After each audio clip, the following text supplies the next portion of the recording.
Okay, at long last, we are finally live. Appreciate y'all's patience.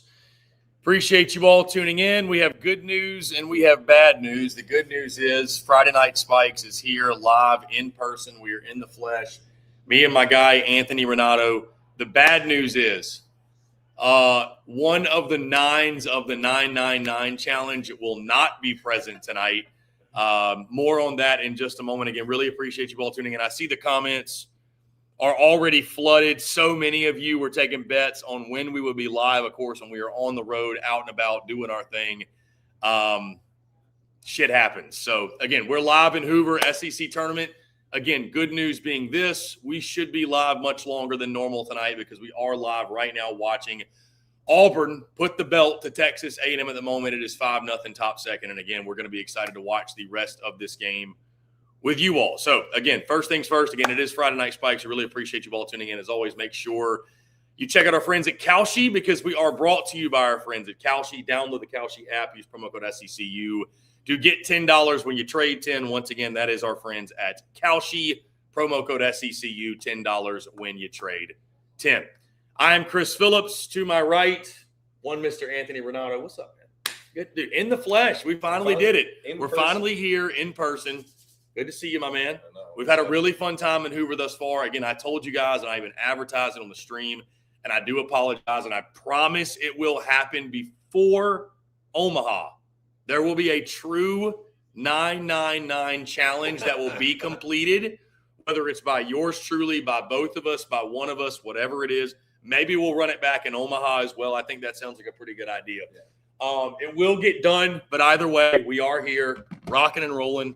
Our friends over at Outlaw Light, really appreciate them. And by the way, I forgot to tweet about this today. So if you are in Hoover, please find me because I've got these to give away. I was literally given these to give away. I'm not supposed to keep these. We got Outlaw Light baseball jerseys. These things are stitched. These things are stitched, by the way. So really nice. Auburn fans, Florida, Georgia, I see a lot of Bama folks, Mississippi State folks, whoever you are. Yeah, absolutely. Yeah, I got it. I got one for you. I got an XL. Yeah. Oh, these are nice. This is a adult large. I know you need bigger than an adult large. We've got adult larges, mediums, smalls, whatever you need. And yes, we do have the XL. This is an XL. There we go. Right here for one Mr. Anthony Ranaudo. What's 59? Do you know? I don't know, to be honest with you. I have no idea. I have no clue, to be honest with you. But again, we are here with our friends over at Outlaw Light. We're brought to you by our friends at Outlaw Light, the best light beer on the planet. Really appreciate them. Really grateful for them helping us in our travels to Hoover, Alabama.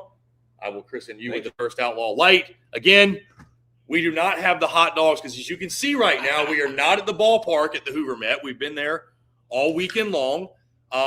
We are currently in the Airbnb that I'm staying in, but we felt like it was a little bit of a disservice to the 999 challenge to have 9 boiled on the stovetop hot dogs. And the hot dogs that we had at the stadium too were so good too. God. We could have easily put down those 9, so I didn't want to come here and I know. and do a bad showing. So I know. So we're gonna kick back with the boys. This is true. This is really true Friday Night Spikes in all of its glory. This is what Friday Night Spikes was built off of. We built this show brick by brick, and here we are enjoying now watching the games. I'm going to have to run this back for the College World Series. I'll be honest with you. I love being in the stadium, but it's really fun to be with the folks. No, this is nice. Tuned in, chilling. So a lot has happened, obviously. We have not been live on air since Monday. So, Anthony, I will ask you. That's right. Thoughts on Hoover, man. Your first time back since 2010. You know what? You said it hadn't changed a lot. I know, and that's crazy because I feel like the stadium's gone under a lot of renovations. It has. So the stadium has changed. Stadium's changed. The more things change, the more they stay the same, though, right? And you know what? Like the last time I was here, I didn't sit where you and I sat, and didn't do the things that we did, I was on the field. So, but from a perspective, I saw some fields and some development, but I also stayed 2 miles from the stadium and there was no walking paths. You know what I'm saying? Like, I just felt like there would have been more development.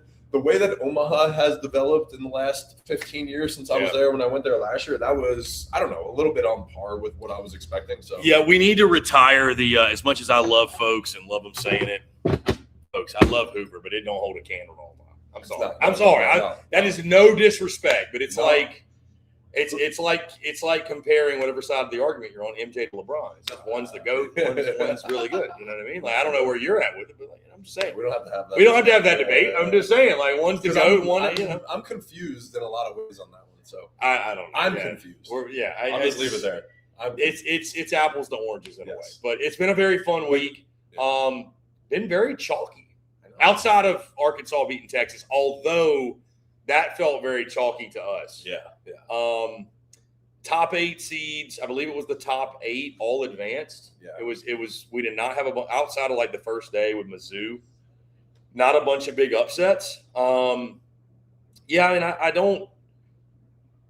I don't really feel like – I mean, it's been a fun week for sure. The games have been entertaining. Thankfully, we're kind of past the point in the week where ABS was the main talking point. I'm really glad that we are sort of past that now.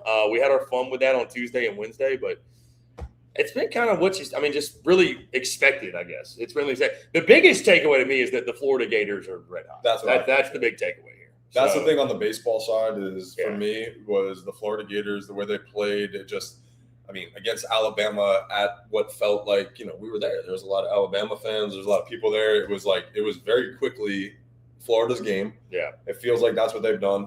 And I guess maybe because of the weather right now, I feel like there just the energy hasn't been what I was hoping for the tournament. You know what I'm saying? But because I hadn't gotten to the RV lot, because of the weather. I know. It is crazy we haven't made it. I know. It is nuts. It is nuts. It's part of it.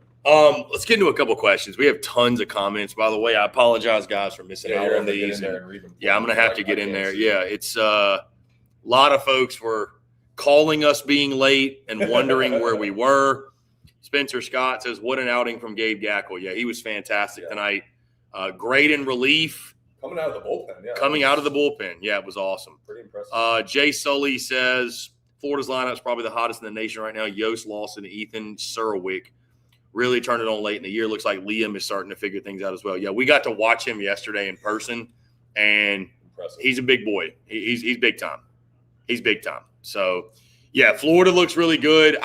I feel like, again, that's the big storyline, Anthony. And I went on radio this morning, and to me, it's like I think people are starting to kind of catch on with Florida. Yeah. They're kind of starting to become like the hot trend where it's like people are like, okay, I'd be surprised if this team is not in Omaha. And it's like, welcome to the party. Yeah, so I agree.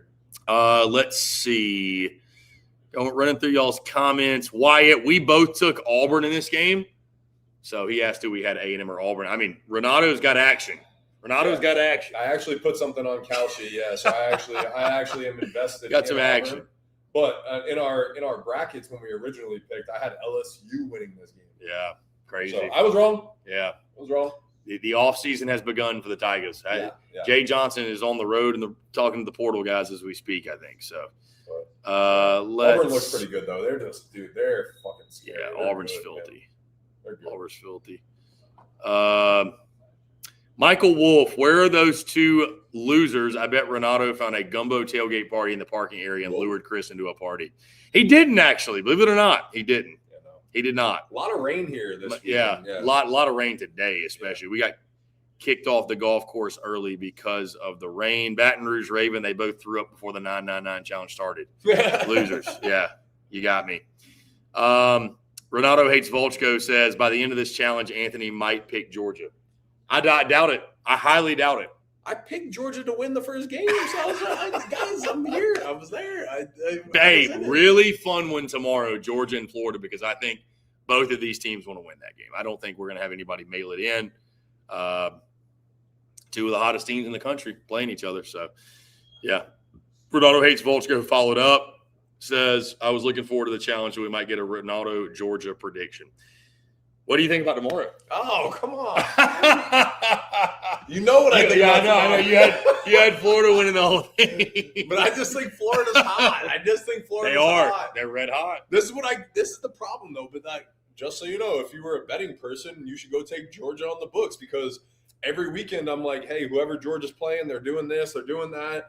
I think it's a bad matchup for Georgia. I think Georgia's a good team, and that's the same way I feel right now. I just think Florida's playing well. So I don't know. If I was somebody else, I would just go take Georgia on the money line. But I think Florida's going to win.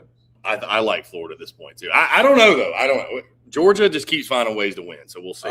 Renato hates Volchko. Do we know who's starting tomorrow? Is it Vigu? It feels like it's got to be Vigu. I feel like somebody commented. Get him a few. Wyatt said, "AR Dylan Vigu in person tomorrow. Hope you enjoy that." There we go. What he says. It's got to be Vigu. Got to be. Abby commented and asked us if we did the 999. So Abby, in case you missed it, no, we did not because we felt like it would be a disgrace to do the 999 with boiled on the stove hot dogs. So that was a late audible. So we will. And that was my doing. Chris offered it and said, I would have done it. He said, I would have done it. I would have boiled 18 hot dogs and, big leagues. The big leagues will spoil you. You don't eat boiled hot dogs. A couple years in the big leagues, and you don't eat boiled on the stovetop. That's a minor league thing. Yeah, you get a couple of cups. Once you get out of the minors, you get a cup of coffee in the big leagues. You don't eat boiled on the stove hot dogs. Those anymore. clubhouse hot dogs, they taste a little. Yeah, you don't do it. So I respect it. I respect the game. And we'll reassess and we'll try to be better next time. But we could have done it at where we were eating in the hospital. I know. We could have well, again, so we've been in the hospitality. Good. We've been in hospitality. Shout out to my guy who's gotten us up there. And they have hot dogs. But I did not feel it would be good sport, if you will. Correct. To sit in the hospitality area and down 18 hot dogs or take 18 hot dogs to go. That would have been more outrageous. I did ask you. I said, should we just take 18 to go? I mean, I would have loved to, but I mean, even if we each took 9, just taking 9 hot dogs in a bag would have looked pretty outrageous. We might have eaten 9 together. I mean, we did. Once we determined we weren't doing the 9 hot dogs, we ate dinner at the park, and I probably had like 5 of them. So, we got pretty close. But, and there's no air fryer in this Airbnb for those that are asking. It's got literally everything else. Yeah. But, so let's see. Yeah, Abby said, I know damn well there was 0 chance AR was eating boiled dogs. For sure. It's got to be grilled. It's got to be charred, grilled. For sure. So we'll get better next time. But sounds like we got Vigu tomorrow. Okay. I mean, I think that's going to be a great game, dude. And I would assume it's Sandifer for Florida. That's what we can find out. We can find out. Did they announce it already, though? I feel like they announced it. Maybe. They very well might have. Yeah, we'll see.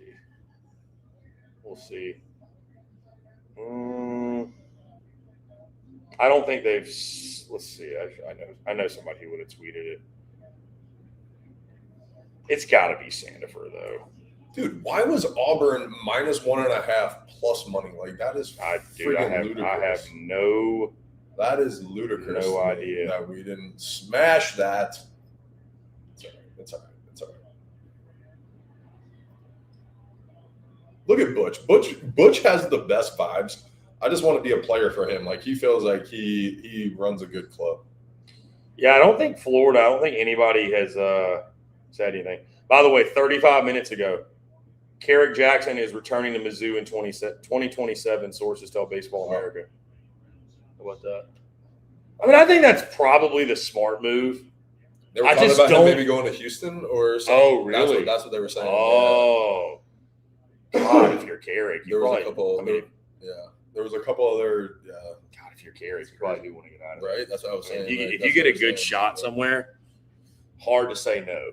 I just don't think they're ever going to get the resources to ever make the postseason. Like, if they didn't finish in last, it'd be an accomplishment. They're just up against too many beasts. That's what I'm saying. Yeah, to your point, right? Like, in the SEC, it's going to be with 16 teams. Yeah, I just don't know. South Carolina's about to go get a guy. LSU's going to bounce back. Yep. Vandy will bounce back. Like, it's like for Mizzou to finish 10th, somebody else has to finish 16, 15, 14. Oh, yeah. You know what I mean? Like, that's the problem. That's the problem they run into. So I think they made a few strides this year. I think they really did. But, I mean, again, it's like you're just really fighting an uphill battle. Yeah. Yeah, it is Santa for somebody confirmed. So yeah. Will make sense. That makes sense. So, yeah, guys, Hoover's been fun. We've had a great time. After last year, and I got cheated We have had weather delays. Ooh, are they gonna tap it? Just tap. No, he waited too late now. Here, all right. Here, let me get back on my ABS shit. Here's a hot take, or not a hot take, just my opinion, or I don't want your thoughts.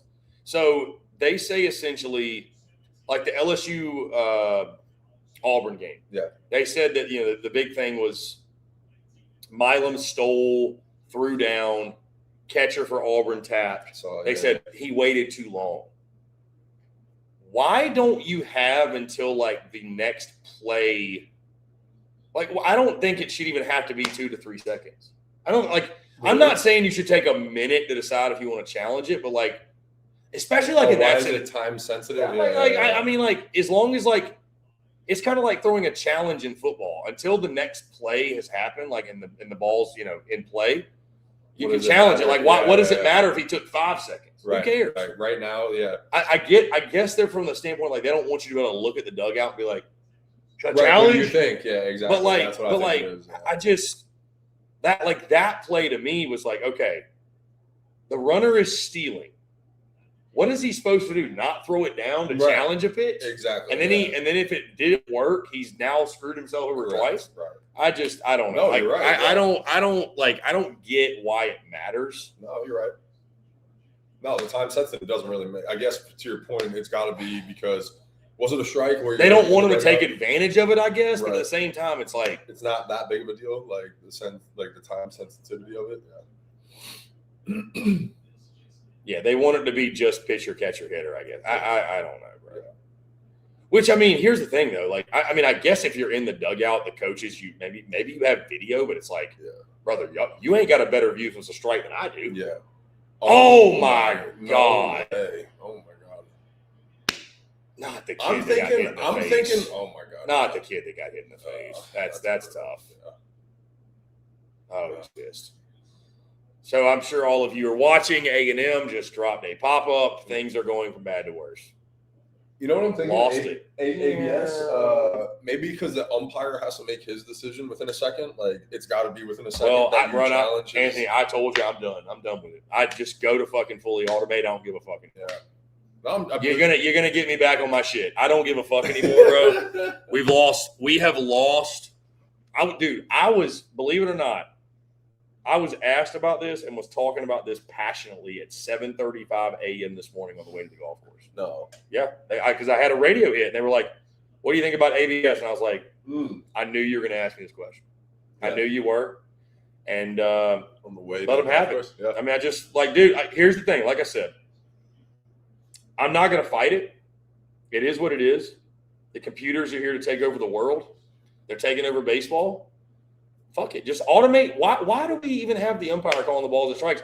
We have a system in place that will get it right 100% of the time. Yeah. Get it right to the square you have drawn. In the square. So why would I give him the opportunity to fuck up? To do it, yeah.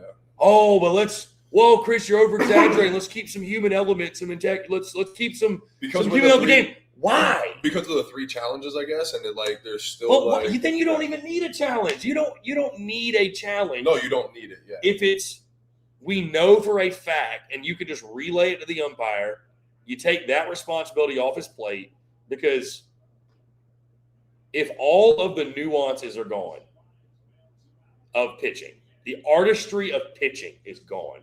We've talked about this. Yeah. It's gone. I'm trying to be devil's advocate. I understand. I'm with you. Outside of, but see, people want they want to have their cake and eat it too. Right, so they want, let's keep some human element, but let's have the challenge. That's what I think the 3 things and like strategy they're trying to like. But then, bro, but here's the thing: you don't just have 3 challenges. If you keep getting it right, you can challenge it 10 times like Mizzou did. You're right. And I'll be honest, I don't know who the fuck wants to be an umpire now. That's what I mean. Fuck that, bro. That's where it actually sucks. If I were an umpire, I'd be like, my life's over. Man. Like, yeah. Again, you have a system in place that will get it right every time. Every time. Yeah. I feel really bad for the umpires that are like, I've done my job like this. in college baseball all year. Maybe I'm a good umpire, you know, like I've done this. And now on the biggest stage of the SEC tournament to this point this year, I'm being judged. And now I'm also the focus point of, you know what I'm saying? Like all social media over the last 5 days and stuff like that. That's why I'm like, dude, I feel bad for those umpires. That's again, if the only thing that matters is just getting the call right or wrong, why give the opportunity to an umpire to get it wrong? Yeah. What happens if you run out of challenges and then he fucks it up? Yeah, absolutely. Then what? Are you okay with him getting it wrong then? Yeah. I mean, you know what I mean? Like, or you're just like, yeah, no, are you? Because like, I'll be Ranaudo. You tell me. I'll be honest. Like, maybe in the big leagues it's different. I would hope in the big leagues it's different. But I was talking to a buddy about this, and he was like pulling up the ABS stats, and like they're averaging this many challenges per game, and I'm like, and maybe I'm this.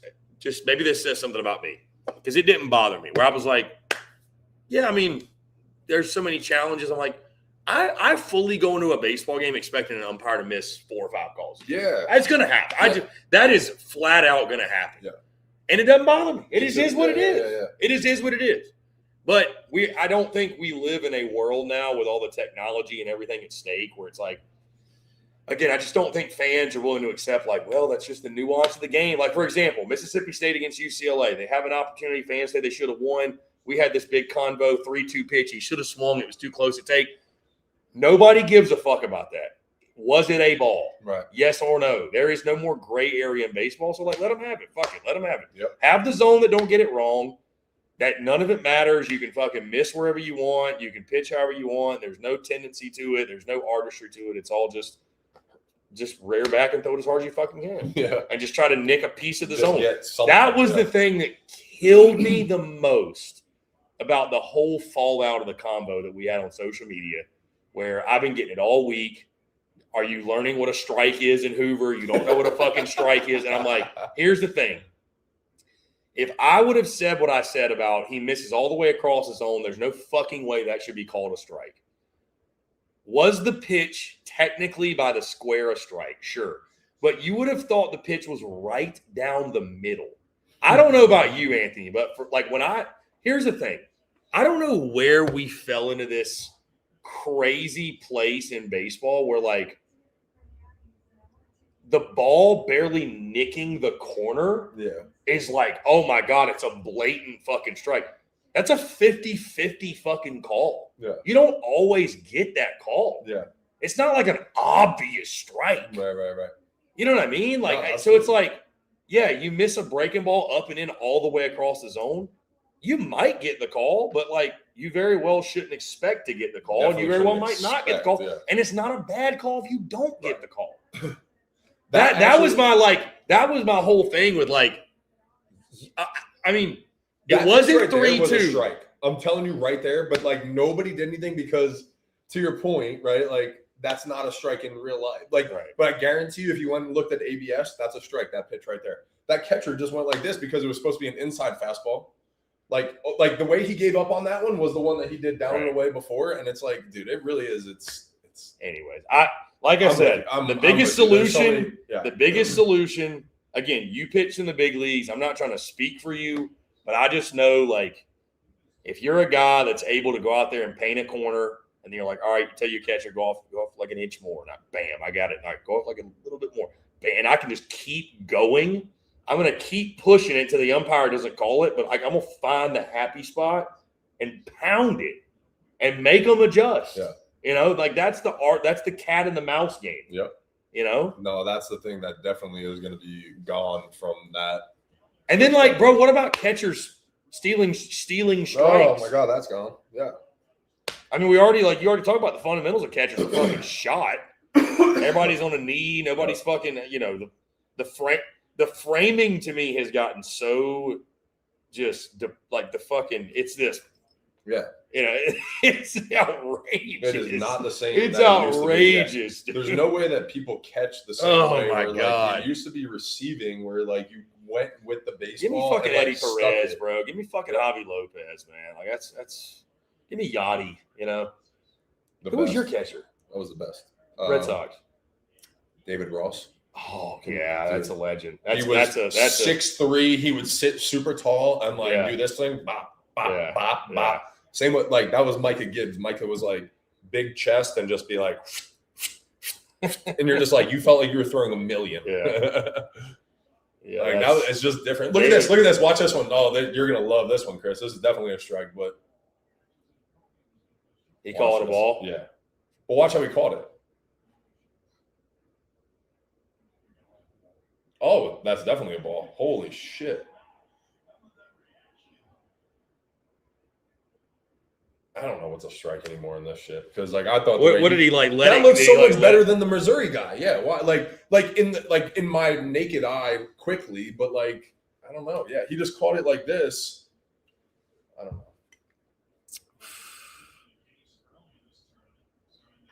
But again, that looked better than the pitch that Ole Miss guy struck out on. You know. All right, let's get into the comments. I was like, I'm probably getting fucking destroyed in the comments, but it's okay. Probably. Let's get to this one. This is a good question. Wyatt says, AR, what does Alvarez do so well? He is a very good pitcher. Yeah. Alvarez for Auburn. Yeah, he mixes really well. So to me, one, I mean, well, he's got mid-90s stuff. Look, I mean, every pitch is 94 to 96. So that's one. He's above average fastball, right? He throws a good fastball. He has a good slider off the fastball. He throws 3 pitches for strikes. He's a bigger dude. I mean, he's got all the stuff of a first-round talent that you want in the big league. So, but to me, the biggest thing is he commands the strike zone. So watch him pitch. His fastball is down with that late ride where he can throw his fastball, and these guys have to decide very, very – that's 97 right there. So it's very much – last second deciding is it going to ride or is it going to go down, right? And then he's got to change up that plays a little bit where it's 3 pitches. So I don't know. That's what I've loved since the day that I've watched him is being able to tunnel 3 different pitches and command the strike zone with 3 plus pitches, honestly. Yeah, dude. He was their midweek starter, if you remember. He didn't like for 4 or 5 weeks, and I'm like. Then they moved him immediately to Friday, and I was like, who the fuck is this guy? And then I watched him on this film, and I'm like, oh, he's just another 94 to 96 guy that throws – he's got a little slider cutter too, and then he's got the big breaker that's like 82. That one right there was like 85, 86. Like he's got 4 pitches, I think, actually.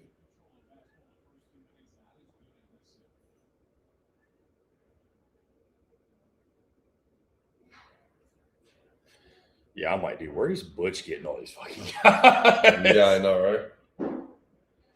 Like, where is Butch getting these dudes?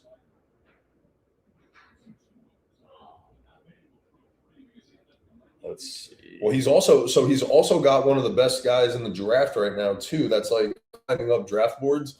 This right-handed pitcher, Coleman. Like what? Committed? Yeah, committed. Really? Yeah.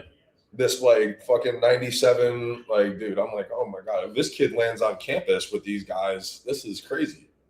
Bro, by the way, Braves Nats are 4-4 in the 11th. No way. Braves won. As soon as I clicked it. Your boy's gonna be so Chadwick Trump single. There it is. Sharp line drive The single. catcher. Eli White The scored. catcher. Chadwick Trump. Yep. Look at that pitch he hit. Fucking just meatball. Wow. Just right down the middle. Yep. Right down the middle. God, the Bravos stay hot. Let's go, baby. Let's go.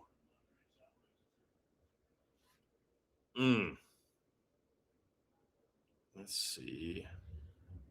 Like, who the fuck gave up? Wow. Hold on, let's see.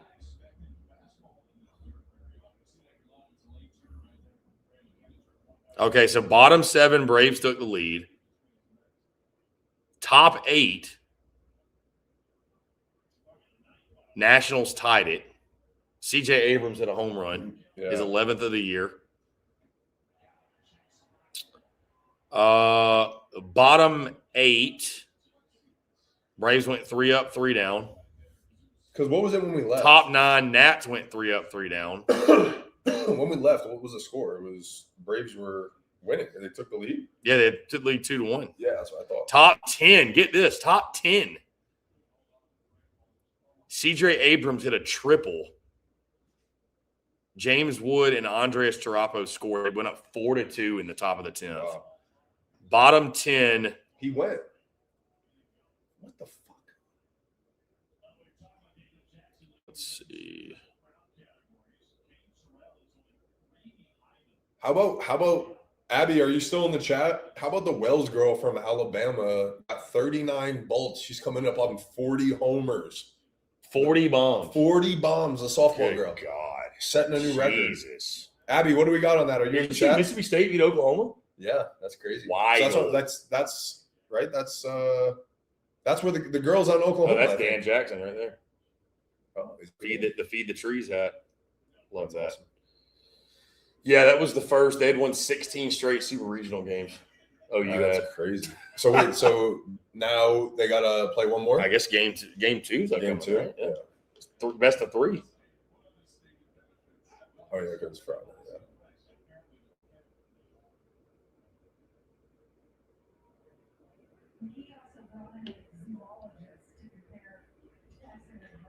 Look at that curveball right there. That upper 70s. Yeah, he's got 2 different breaking balls. Got a changeup, mid 90s fastball. Alvarez is a guy. God, Braves fucking tied it up, bottom 10, top 11, 3 up, 3 down. They win it in the fucking bottom of the 11th. That's crazy.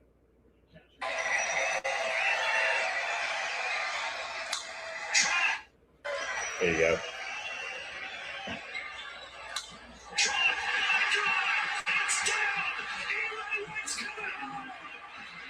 Oh, was that Dylan Cruz in center? No, I think he's playing right. Jacob. Is that him? That might be. I feel like that was his throw. That's what I'm saying. I think that's him. Number 3. Yeah, that's him. I was like, that throw looked like him. Yeah. Damn. That's why I asked, because it didn't I thought he was in right when we were looking earlier when we watched the game when he went for that foul ball. Remember? Yeah. He was definitely in right then. Yeah, Caden said Florida and Auburn seem very similar to me as far as teams go. Told you. That's why they're going to be in the finals. It's going to come down to dude, our record is going to come down to the SECU finals. Fuck. Yeah.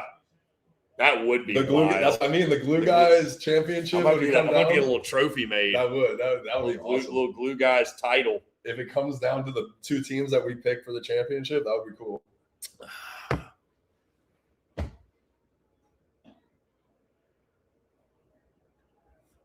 Shit, you still got Arkansas. I don't know. Yeah, crazy. You still got Arkansas a lot. You might nail it on the fucking head. I know. Auburn's gonna be a tough out. I know. That's not good. Auburn's gonna be a tough out, bro. I just at some point did they kind of tap out to the point and be like, all right, we're not trying to win as much. We want to be healthy, But at that point, they still at the end of the weekend, do they throw Petrovic tomorrow? 100%. Got to, right? Yeah, he's their Sunday guy. You ain't. Listen, you ain't beating Petrovic. That's what I mean. You ain't beating fucking Petrovic. Yeah. Shit, you ain't beating Petrovic now. That boy.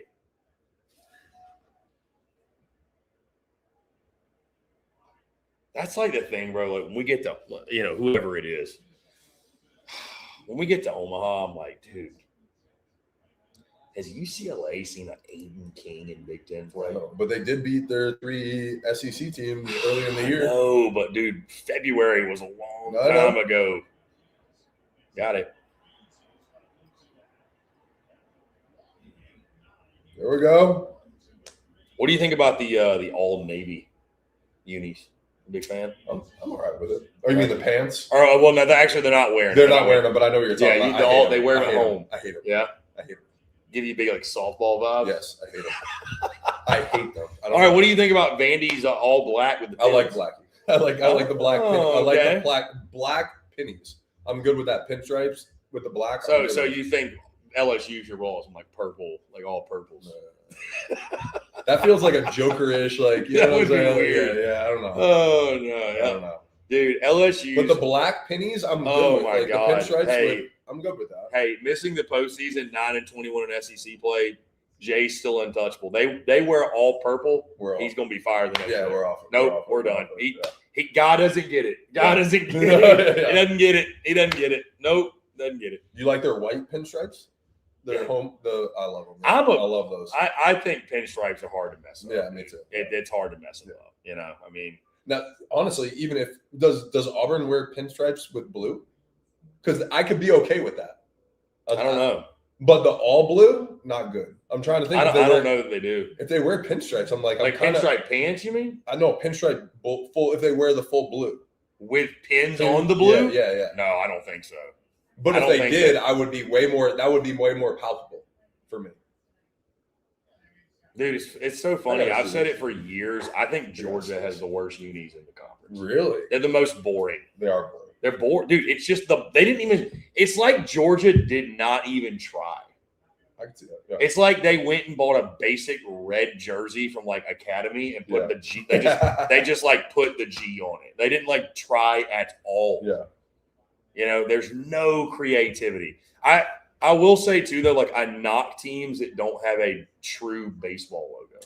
This is what Auburn is. They have the stripe down the pant. I hate that though. I'm not a fan. No, I'm off it. I'm off it. Okay. If it was pinstripes, I could be on board with the white Auburn across it. Fair enough. Do you like it?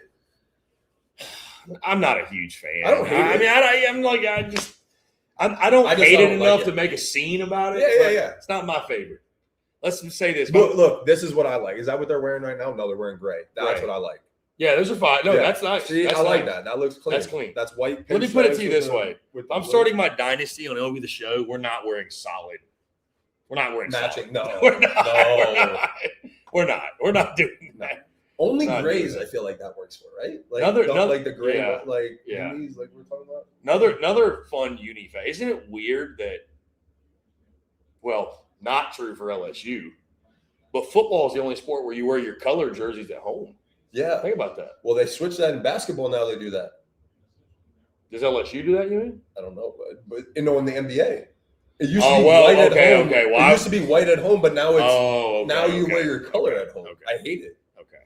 I hate that. I guess like the Lakers have always worn yellow at home, right? Yes. Like that's maybe that's different, but no, yeah. But they've switched that a little bit in basketball now where it throws me off, honestly. Because I grew up being white at home, white at home and basketball and everything. It throws me off. In baseball, at least, that's still. That was a real missed opportunity. I should have done a rankings list for the season baseball uni. Ooh. Yeah. Let's do that it's one next so tough, year. Let's though. do that one next year. We should.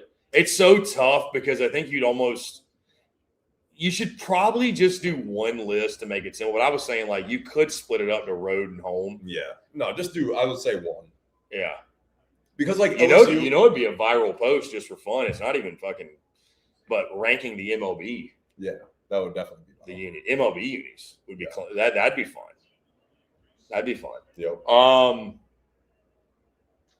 Yeah, I don't know. It's people tough. have their opinions. What's funny? Like best unis off the top of my head, it's hard to even say. Because like when I do football, because I've done this for football, it's always LSU Florida for me. I think the color schemes are just elite. The orange and blue for Florida, the purple and gold. It's just really hard to beat them. LSU's football uni is so iconic. Yeah. Florida's with the script and just all just. I'm trying to think of some other ones that I like. I mean, part of me is always like Mississippi State's uniforms. I think like the simplicity of the maroon and like big ass fucking numbers. Yeah, the big numbers. Like they got the old school like Ohio State football. There's numbers. Something about that I don't know that I like. But I feel like that's also like a couple other teams have that identity. Like Alabama feels that way a little bit. Like. The crimson in their number, I don't know. See, like probably the best unis in college baseball. I think like North Carolina, like the baby blue. I love their uniforms though. See, Nike fucked up Old Miss's powder blues. It's really? They're not the same anymore. Yeah. There you go. Right on that line. Wow. I mean, see, why get Southern Miss out of here. Get them out. Look at them numbers. Look at them numbers. Yeah. What are we doing? Get A&M out of there. I'm sorry, people, but A&M doesn't belong in that category. They're just not. I know their record, but like if you look at those teams, like they just. It feels like to me it's got to be Florida, FSU, and Florida's 2 spots. I'm just gonna piss everybody off saying that from A&M because they just keep winning. Got it, man. Sorry, A&M getting one hit. Caden says, who do you think gets the South Carolina job? I mean, I think the question is if it's not Kevin Schnall, who gets it is the question. I don't know. I think Texas Tech just re-upped their head coach today. Did they? Uh-huh. So that's a name you can take off. Yep. I've heard like the Kansas's coach name float around. I mean, I don't know. I don't think he's leaving though. Right. I really don't. I think it's gonna be Schnall. I really do. It feels like they're selling out for him, man. Too, and here's the thing. South Carolina is not Kevin Schnall's dream job. I don't know what it. I think Coastal was his dream job. He played there. He was under Gary Gilmore. Finally got the job. Here's what I'll say though. I don't care how much you love a place. I don't care. 4 times your salary is 4 times your salary. Yeah. Going from making more resources. Like he's making $500,000 at Coastal. Like if South Carolina's like, we'll give you $2 million a year, how do you say no to it? And you're not even leaving your home state. That's what I mean. Not even leaving the state. You're going literally 4 hours down the road. Let me ask you this question. Or 2.5 or whatever. Let me ask you this question. What if he takes the job there, right? And in 5 years he fizzles out and the Coastal guy there that replaces him, could he go back to Coastal? I think so. Like why? You know what I'm saying? Like if you're in that position, I think Coastal would be silly to be like, so you failed. Hold a vendetta. I agree. It's almost like it's almost like question too. It's almost like could Tony Vitello go back to Tennessee? That's what I mean. I think he could. Dude, they would do ungodly things. Yes. To get him back. Ungodly things. Yep. Dude, it's funny. I had a Vandy buddy of mine that says they want. He's like, Chris, I don't care how much I hate Tennessee. When Corbin hangs it up, give Vitello to Nashville. That'd be wild. Oh my god! Do you know Vitello has a condo in Nashville? Yeah. Oh my god! Because I guess he'd come there and recruit. And that would be like Saban being at LSU, going to the NFL, and then going to Alabama. Exactly what he did. Yeah, that's what I mean. Vitello might be like the next Saban-esque route. Yeah, that's what I mean. Yeah, it would be literally like that. I'll tell you this. I don't know when it's going to happen. I don't buy in. Everybody's like, man, he's having a tough year in San Francisco. I'm like, dude, they weren't good. I don't think they were going to be good. I don't follow him. It'll be super, super close. But like, there was a reason the Giants had an opening. Correct. So like, I didn't think this year he was going to come in and fucking be the guy. Yeah. I mean, they got to build a roster and shit, and like make moves. I don't think Buster Posey brought him in to fire him after 1 year. Right. So, but I will say this: I would be shocked if Tony V's not back in college baseball at some point. I'd be shocked. Yeah, I agree. There's no way he's done. Dude. I agree. The only way I think he's not back in college baseball is if he catches fire in the big leagues. And he's a major league manager for 25 years.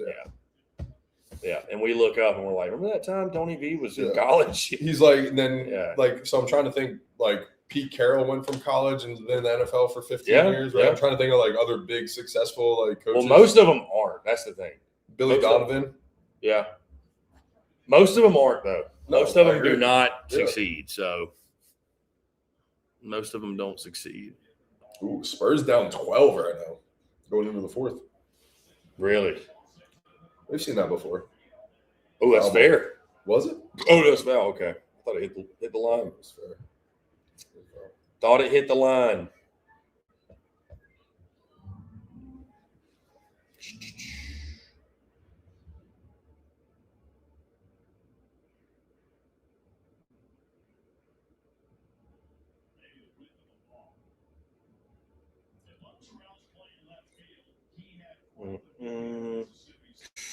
That was close.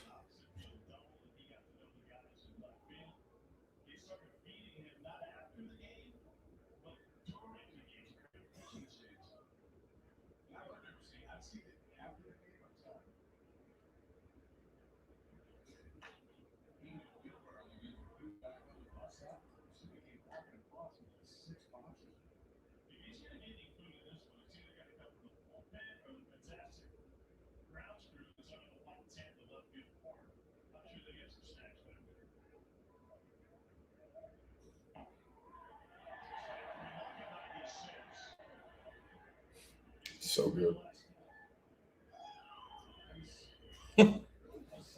Yeah.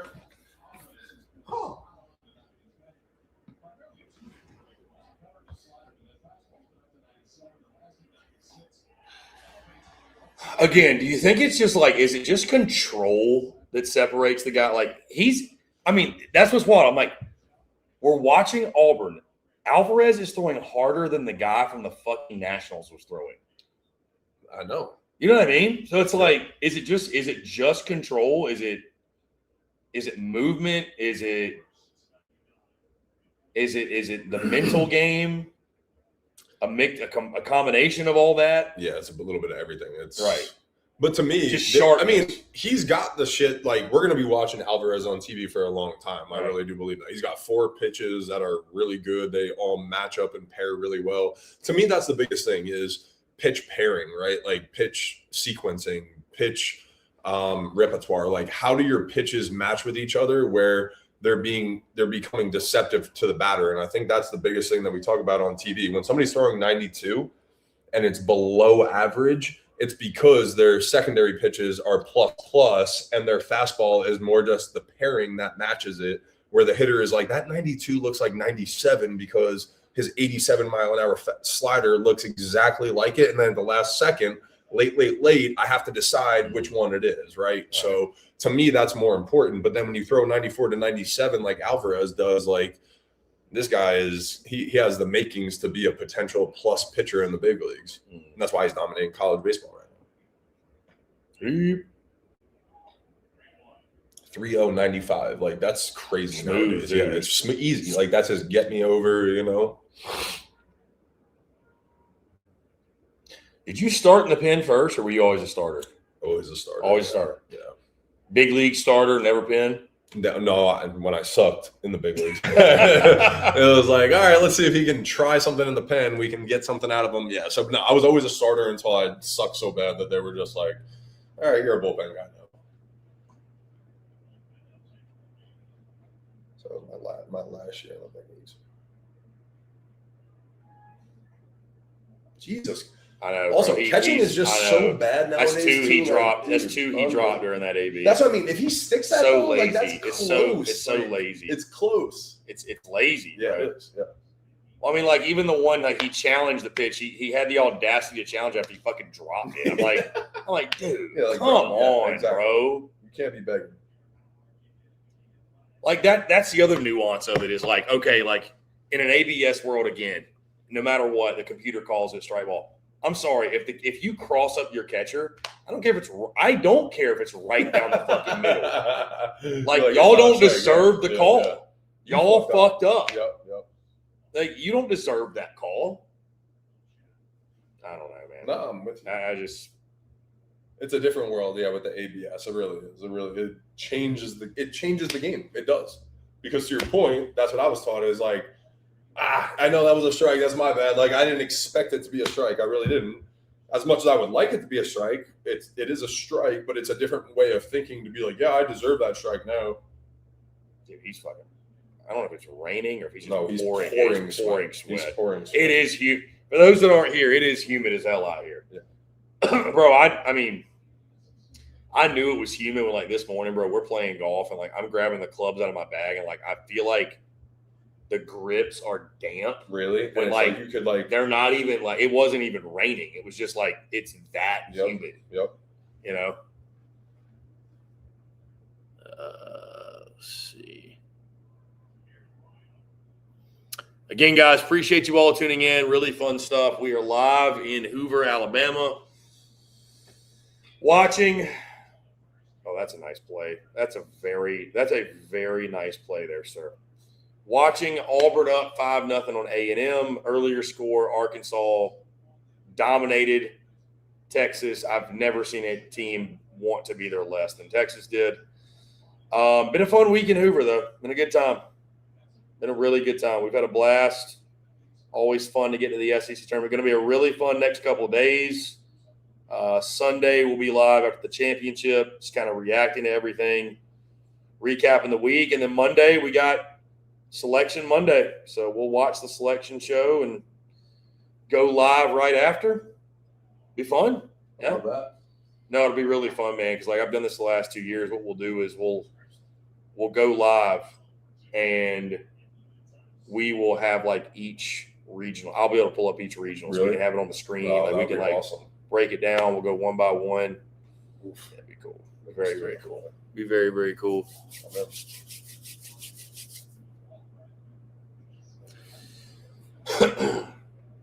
Zero hits allowed with runners on base. Auburn pitching.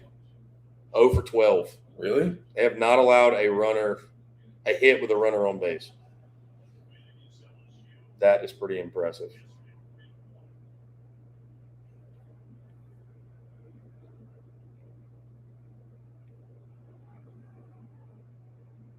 By the way, I think my boy Zach's got your meta glasses. Oh, He said he found a pair of meta glasses. Yes. Yeah. I left them on the couch. I guess so. Yeah. Yep. He said he'd give them to me in the morning. So Right, if you want me to, we'll figure it out. Yep. Yeah, he's gonna bring them.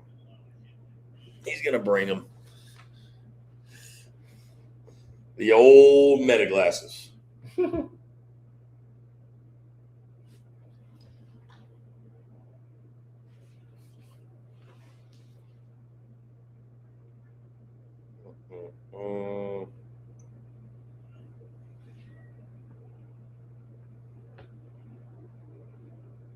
Damn. Yeah.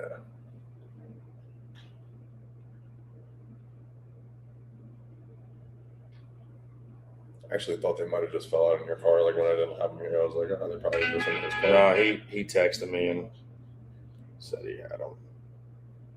So all good, all good.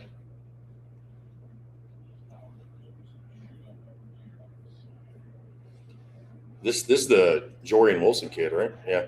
Yeah.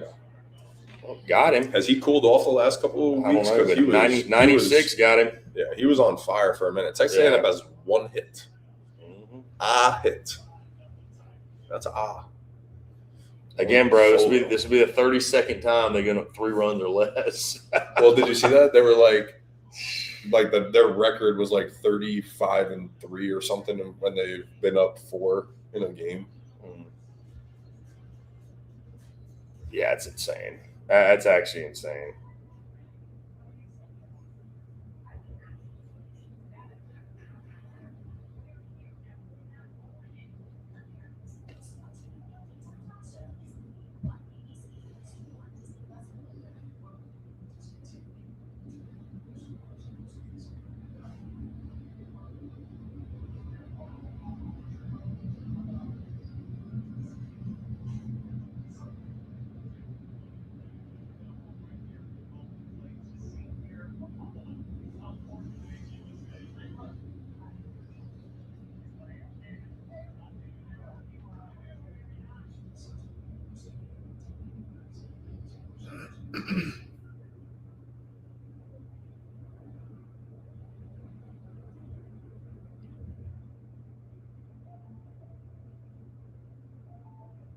Wow, Pitt hit a 3-run home run. Top of the 9th to take the lead on Florida State. I think they won. No way. Was that the ACC? Is that ACC? ACC.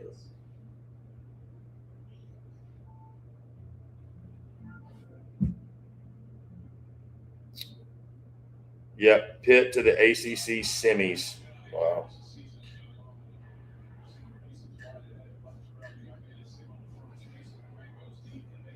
Yeah, Lamar Lamar won. to the regionals. Yep. This isn't like their first regional, is it? No. But first time. Will Davis. The first time in a while. Yeah. Yeah, 16 years. Is it the first time in 16 years? Mm-hmm. So it is their first time in. What? Oh, it says 16 years in the making.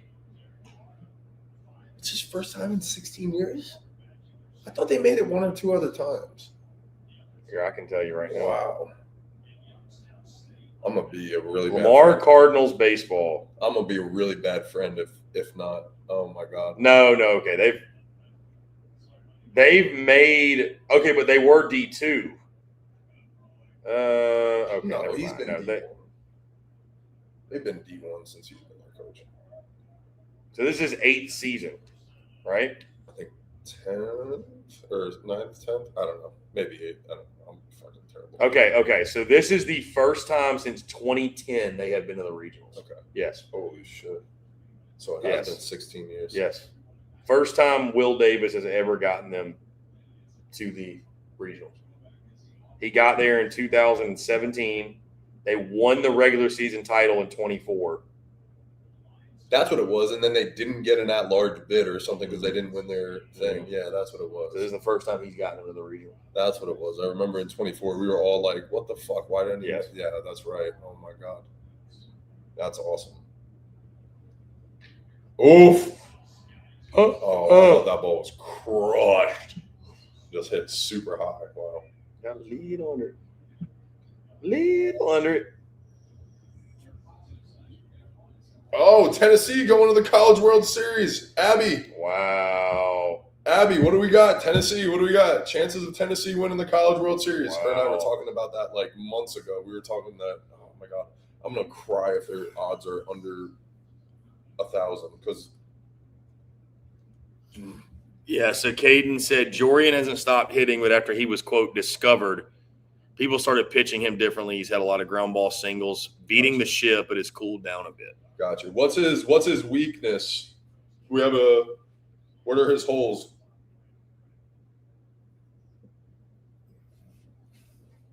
Looking up softball, see if we got all sports.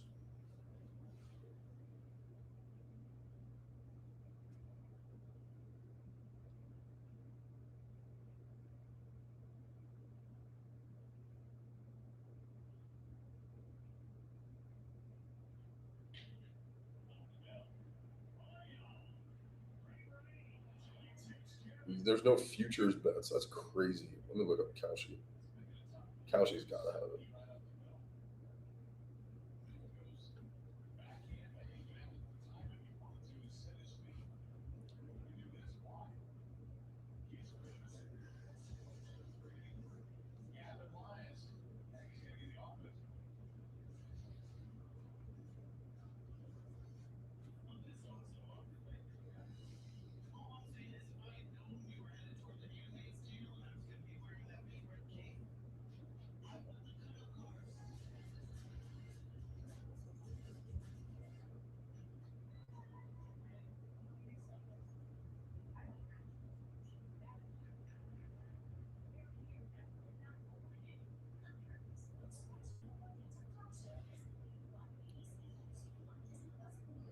Auburn to win? That's crazy. It's still like people are still predicting.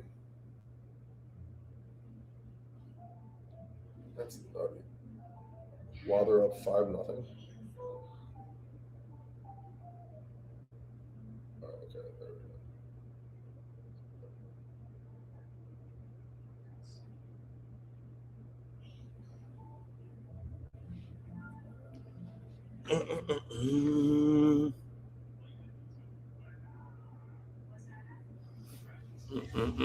Caden, that I would say his only slight weakness is he chases a good amount high fastballs primarily.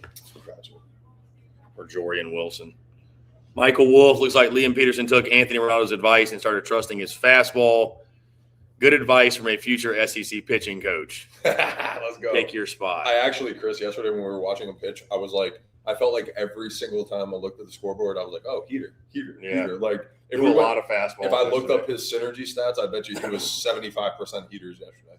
But when you're throwing 98 to 100, like when you have that great heater, fuck it. Like until they can prove that. That's the biggest thing about William Schmidt that pisses me off this year. I'm like, dude, until they fucking lace your fastball every single time, why are you throwing 45% sliders? Yeah. That's crazy. They just got the cameras in these kids' faces. They're like, can we just live?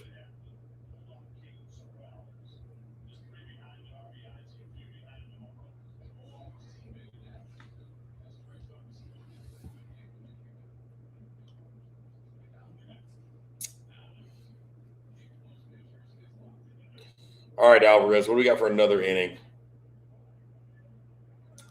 Yeah, I feel like he gets through this and they'll be very, very happy.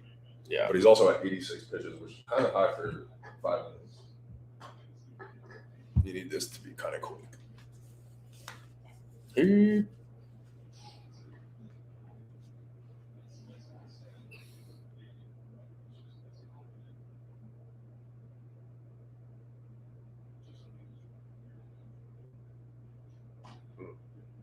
What's wrong with that one? Yeah. I mean, what you watching there, big 1-1, dog? what are you looking for, I homie? don't know what you watching there, big dog. Yeah.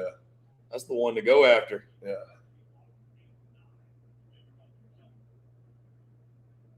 Up and in. Elevate. Ooh. That was dirty. That was so disgusting. That was dirty. Now he's fucked because now you can go Snap it elevate. off. Yeah, He you should can go elevate. snap. Go even a little further down. He's fucked. Snap it off. He doesn't have a lot of waist pitches, so I would like something that looks exactly the same and then goes off. Oh, we're going in. Nice. Ooh. That's That had nasty. good depth to it. That's disgusting. Got So that's two different Ellis. fastballs too. We talk about Alvarez guys. So if you guys are watching right now, that 94 had some sink to it, right? Yeah. We talk about his fastball that has ride. That one's disgusting because he just threw that fucking breaking ball that went this way. That one was on the same plane and then went down under his barrel. That's fucking disgusting. That pitch was diving. Yeah. Just At 94 too. Yeah. Like yeah, it was diving. he throws a changeup off of that at 84 too, which is, I mean, not fair.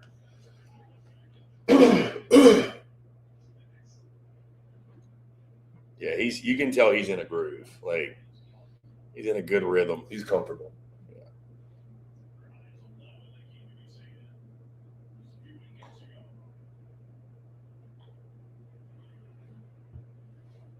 This guy's fun. I feel like the mechanics look very clean with him. You know what I mean? Like it's very like nothing's ever rushed. Yeah. No, his He's timing, very like together. everything's on time. Yeah, it's all Elevated fastball here, or you go curveball in the dirt.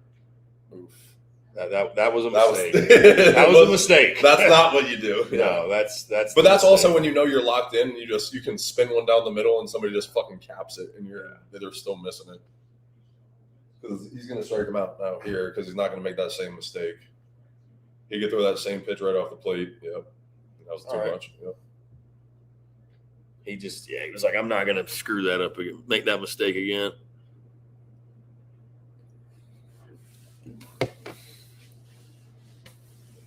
I like that 94 sinker again. Do it again. Oh. Yeah,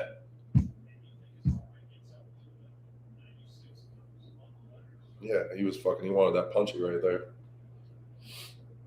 I like watching Alvarez pitch. He's fun to watch. Yeah, he's a dog.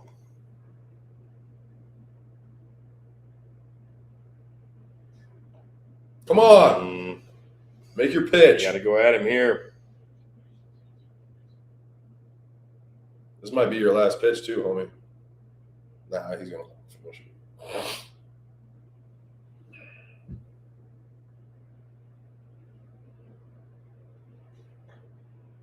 ABS that's a strike. That is a strike. Tap that. You know what's interesting? That's a strike. You know what's interesting? We haven't seen any pitchers challenge. They're not. A lot of coaches are saying they're not allowed to. That's A lot of so coaches are interesting. saying no. Yeah, That's so interesting. that's a fucking strike. What we got, chat? Anybody watching that? Is that a strike? That looked good. That looked good. Can we show it on ABS if they don't challenge it?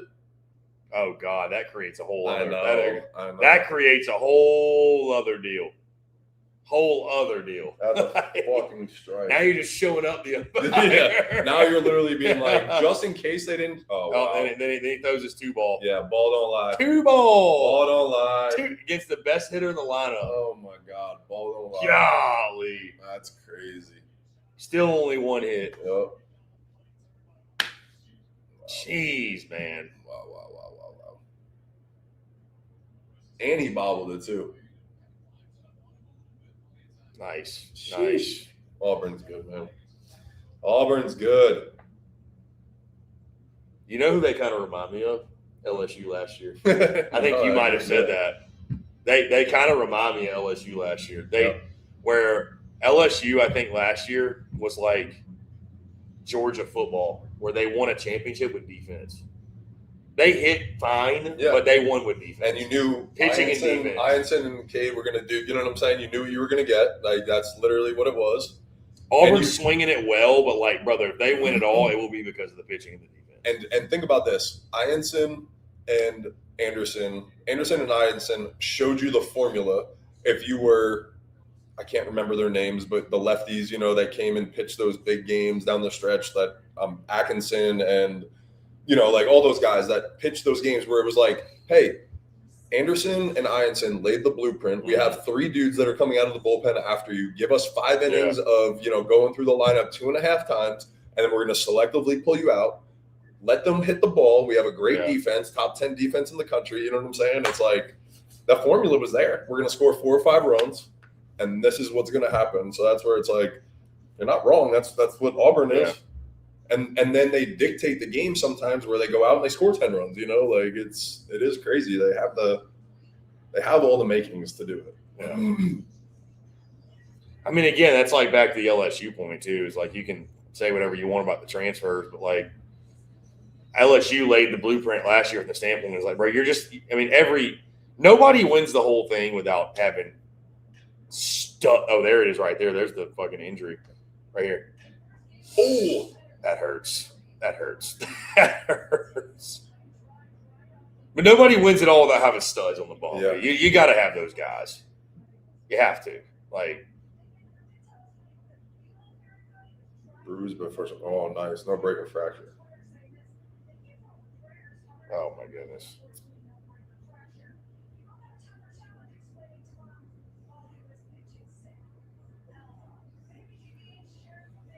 What a weird dad post. Gotta let everybody know. Yeah. Just kidding. That's the way it goes now. Dude, that looked like it fucking hurt though. That sounded like it hit off like a toe or something. Michael Wolf says, what about the baseballs? They're flying out of the stadium. They used to make them in Jamaica. The present ones come from China, wound like a golf ball. Is that real? I have no idea. Made in Jamaica? Really? I have no.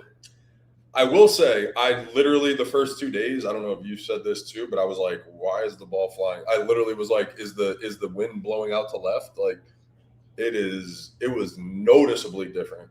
Shane Sadeo. There's Sadeo, yeah. 6.68 ERA, and that guy went 4-4.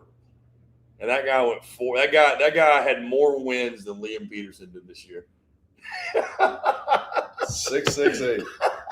That's actually so funny to say out loud. Dude, the thing is, he's actually a top 100 draft prospect too. Like his stuff, scouts love his stuff. I'm not even hating. It's just funny. I mean, look at that. That's 94 from the left side at 6'6". Like, that's things you dream about, but for some reason he gets hit. Like, I think it's more metrics, and I don't understand why he gets hit. Liam Peterson this season is 3-5. He has a better record than Liam Peterson. And Liam just got his 3rd win yesterday. Yeah. Dude, again, Liam Peterson in his career is 14-15. Unbelievable, dude. Oh, that's crazy.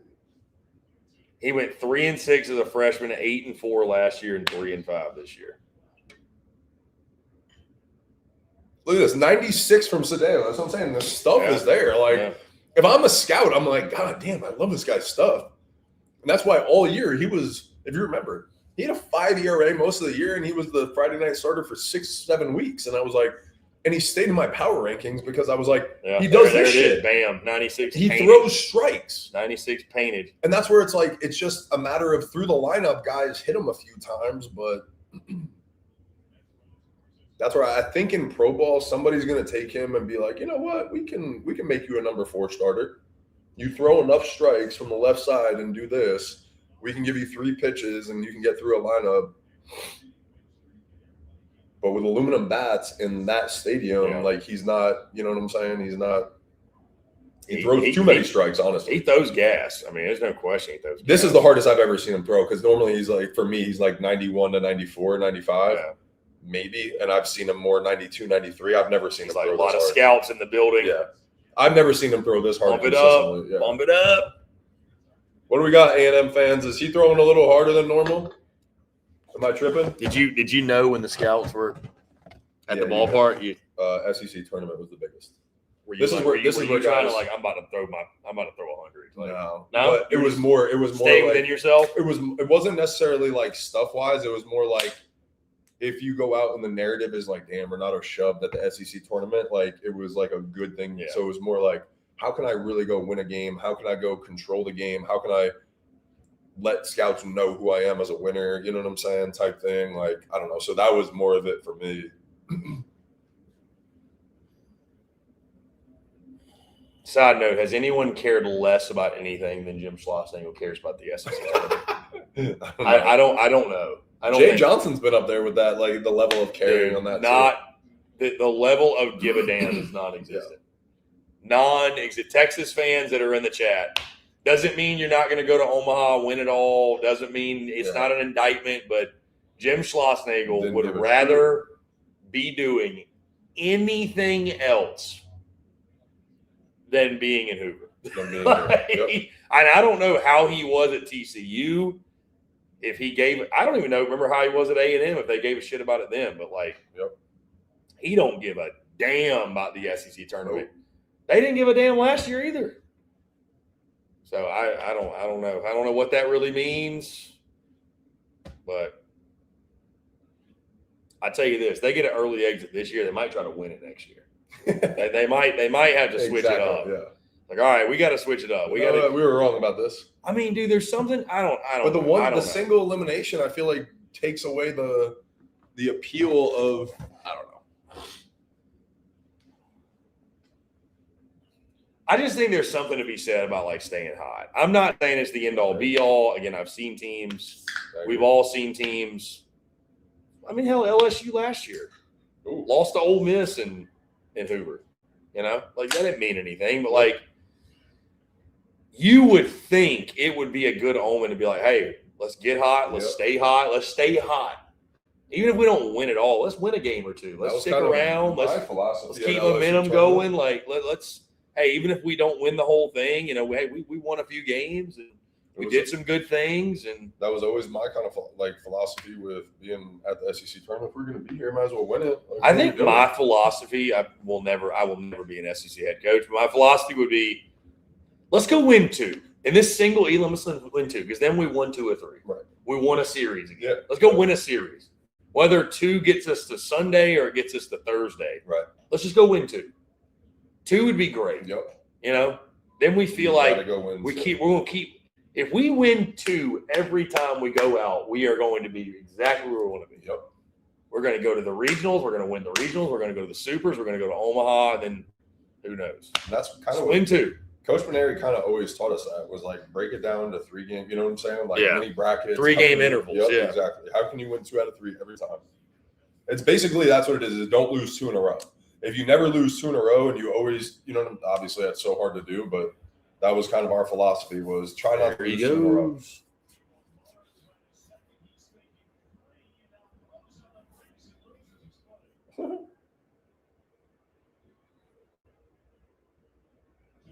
Caden said it's upsetting how bad Shane has been this year. He was so good for the 24 team until he got hurt and needed Tommy John. Yeah, I don't know. He's been very up and down this year. Tied to Texas. Got to say with Bama and the Horns 1 and done. As much as I enjoyed Mizzou beating Ole Miss, I'm not thrilled with the SEC tourney format. I mean, you and I were talking about it too. I'd be happy to go back to give me 14 teams or heck, even give me 12 and go back to more of the double elim. Yep. As Auburn just scored another run. Yep. I mean, listen, a lot can happen. Who knows? Let's see the draw. But, boy, I tell you this. You give me this pitching staff with the way this offense is swinging it, brother, it's going to take somebody special to beat them. Scary. Because then here's the thing. I'm still like, okay, they're going to run into Omaha and they're going to run into an elite arm. They got elite arms too. Yeah. They'll beat you 2-1. Matter. Yeah, that's exactly right. They'll beat you 1-0. They're too good. Like, I mean, they're nasty, bro. I mean, Auburn's becoming another one. It would be shocking if they don't end up in Omaha. That's what I mean. I feel really here's good. What we're gonna. I feel good about my Omaha. Here's what we're probably gonna run into. We're gonna run into SEC teams playing each other. Exactly. That's it. That sucks. That's the thing. That sucks. Yep. That really sucks. But I do feel good that Georgia, Auburn, or Texas, or all 3 of them will represent the SEC. I feel good of those. Well, and here's the good thing too. I feel good Georgia, that 2 of those 3 are for sure going there. Georgia, Texas, Auburn and Florida will yeah, not yeah. play each other because they're Right. all going to be top 8. Correct. So, or at least That's like throw Florida in that mix. I feel Yeah. at least 2 of those 4 are going, maybe 3 of the 4. That's what I feel good about. I really do. I don't know the order of them, and like Texas makes me feel the least confident right now, actually, which is crazy. dude, that's the other crazy part about them just mailing it in the SEC tournament. It's like, bro, it's not like y'all were exactly hot. Down the Right. You stretch. didn't really have a lot of Like, momentum. I know y'all are banged up. I get it, but like Dylan Volantis couldn't have gone out there and thrown 6 and shoved. He couldn't have gone 3 at least and threw the lineup once or Something. something. Like something like Set a tone. You couldn't have set a tone. Yeah, I don't know. I don't love it. I don't love it. I don't love it. I don't love it. I don't love it.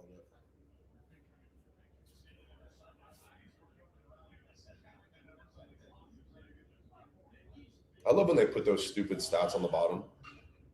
Dodgers 1-15 when scoring 2 runs or less in this year. Let's Like, go no look kidding. at every major league team when they score 2 runs or less. Like, why the fuck are we putting that on the bottom line? Like, everybody's winning percentage is going to be 200 or less in that position. Yeah, it's just to create a Yeah, fucking 100%. headline. Harrison Cordell Fance in the chat. What's up? He says Auburn, Georgia Tech in a super best of 3. Who wins? Good news. I don't think that's going to happen for Auburn because Tech smacked. Where's it playing? Where is it? Yeah, being where played? is it? Where is it played? I'm being dead ass. Where is it being played is who I think wins. Yeah, where is it played is a really, really good question. Where is it played? Michael Wolf says the best hitting team in Georgia is not in Athens. Georgia Tech's team is a beast at the plate. That's a crazy statement, but also not crazy like, but not but crazy. also, yeah, exactly. Like Tech's statistically, nasty, bro. yeah, I know. So I was listening to the D1 podcast, and again, I don't know ACC like I know SEC, right? But they were like, these guys were going through the lineup, and they were like, "Hey, just so you know, the guy who won the ACC batting title last year, he bats 8th on this team." They were like, there was some other crazy accolade of like the guy who finished 2nd in the ACC in home runs last year. He bats 7th on this team. Like they were like the guy who's slugging 1,200 is batting 6th on this team. It's like the number 3 hitter is the number 7 overall pick. The number 2 hitter is the number 3 overall pick. It's like, fuck. It's like, holy shit. How do you argue against how good they are, you know? JR Reels, I think Georgia cares a lot about the tournament because they've never won the tournament. Going to be a good game against them ugly Gators tomorrow. I do think it's going to be a good game, and yeah, I think Georgia's so fucking good. They're just Michael Wolf, every member of Tech's lineup has an OPS over 1. That's literally what they were saying. They were saying crazy. that they said like just to get into the lineup you had to have 1,000 like OPS or 1 OPS, whatever it is. Yeah, Harrison says post-grad Parker Brosius for Georgia Tech bats 9, hit a grand slam yesterday. He has like 6 home runs in his last 5 games. Yeah, it's something ridiculous. Like if you go listen to that nerdcast they were talking about, I was like, oh my god. He says ridiculous. Tech would be the higher seed, so it'd be in Atlanta. Tech and Auburn. They were just projecting Tech to be 2.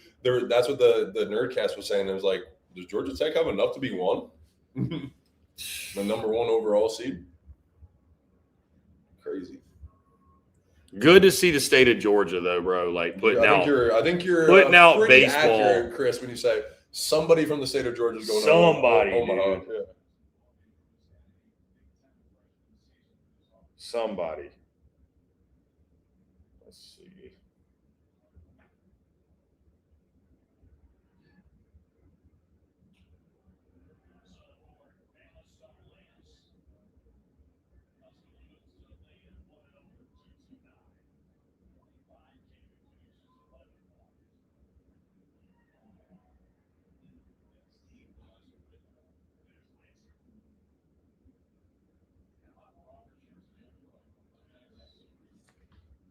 Yep, 14th time in program history Lamar's headed the tournament. Wow. 14th time, but first time in 16 years. So. Yeah.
Oh, Lance Cormier is his dad. I was just gonna ask. Yeah. So I remember that name. I'm like, is I his looked it son up, already yeah. playing? Yeah. When did Lance Cormier play? Because I'm pretty sure he played when I was playing. 04 to 11. That's I was D-backs, like I played Braves. against him. D-backs, Braves, Rays, Orioles, and Dodgers. Oh wait, in the big leagues. Yeah, the big leagues. Okay. So he was at Auburn before 03. So I mean, 04. he set the all-time career wins record at Alabama. Yeah, At Alabama. at Alabama. Yeah. That's pretty wild. Okay, so he was doing the Bama game the other day. That's what it was. It was like he was okay. So I just maybe because they just showed Yeah, him here. played at Bama. When did he play at Bama? Do you know the years? Is that what it said? Let me see, because his first. If he was in the big leagues 04 to 11, that was okay. He was before my time, but I know that name. I'm like, I know that name for sure. He was. I remember him from the big leagues. That's what it is, I guess. Lance Cormier. Yeah. He caught a ball in the press box the other day. It was sick. So he was drafted in 2002. Okay. Wow. Yeah, so went 24 and 28 in the big leagues. He was in the league a while to have 24 wins. That's what, but also like and 04 to 2011. That's awesome. Yeah, that's a nice career. Yeah. I remember his name because he pitched for the Braves. Yep, on December 7th, 2005, Cormier was traded to Atlanta along with pitcher Oscar Villarreal. Yep. For catcher, he was part of the Johnny Estrada trade. Wow.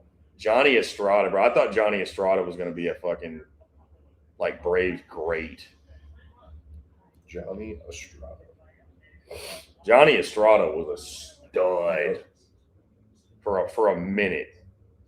Bro, that's another one. God, this is crazy. Bro, Johnny Estrada. I mean, like, get this. Do you remember that name? Yeah. Who? Wow. Johnny Estrada. Listen, Johnny Estrada for the Braves in 2004. He played in 134 games for Atlanta. He had 314. He only had 9 homers, but he had 76 ribbies. Jesus. And I mean, granted, listen, you played in the big leagues for 2, 4, 5, 6, 7, 8 years. It's not like you had some shit career. Right. But it's crazy, bro. Like, I'm thinking in my mind, like, man, Johnny Estrada was a stud. His career numbers at 277 with 42 homers. I mean, yeah. Nothing. Yeah. Ain't do that. Guys hit 40 homers in a fucking season. Yeah, exactly. I'm like, but I mean, like, dude, 95% of guys have careers like that. Right. 5%, maybe more, honestly. Right. 95. Right. I'm not hating, but I'm like, in my head, he was an all. I'm pretty sure. God, I feel like he was like an all-star. Like, maybe I'm fucking crazy. I don't go to baseball. Reference. 04, he was an all-star. I was just gonna say, go to Baseball Reference. Dude, he won the Silver Slugger in 2004. You're not wrong. See? He won the Silver. With the Braves. With the Braves. I remember him being a stud. With the Braves. Yes. Yeah. Yes. Yep. God, dude. What's crazy? He left the Braves and nothing. Nothing. Yeah, it's crazy how guys will embody certain, you know what I'm saying, and just dominate. Oh boy. Oh yeah, boy. Big bye-bye. That ball was smushed. 1 and 2 count too. Yeah. The belt has come off. Oh boy. The belt has come off. Hey, remember when I said that Auburn was gonna fucking crush them and it's 7-0? God damn it. God, Zach's sitting there like, he's a genius. Why didn't we take -1.5? That was crazy. Sorry, A&M fans, but like this was just not in the making.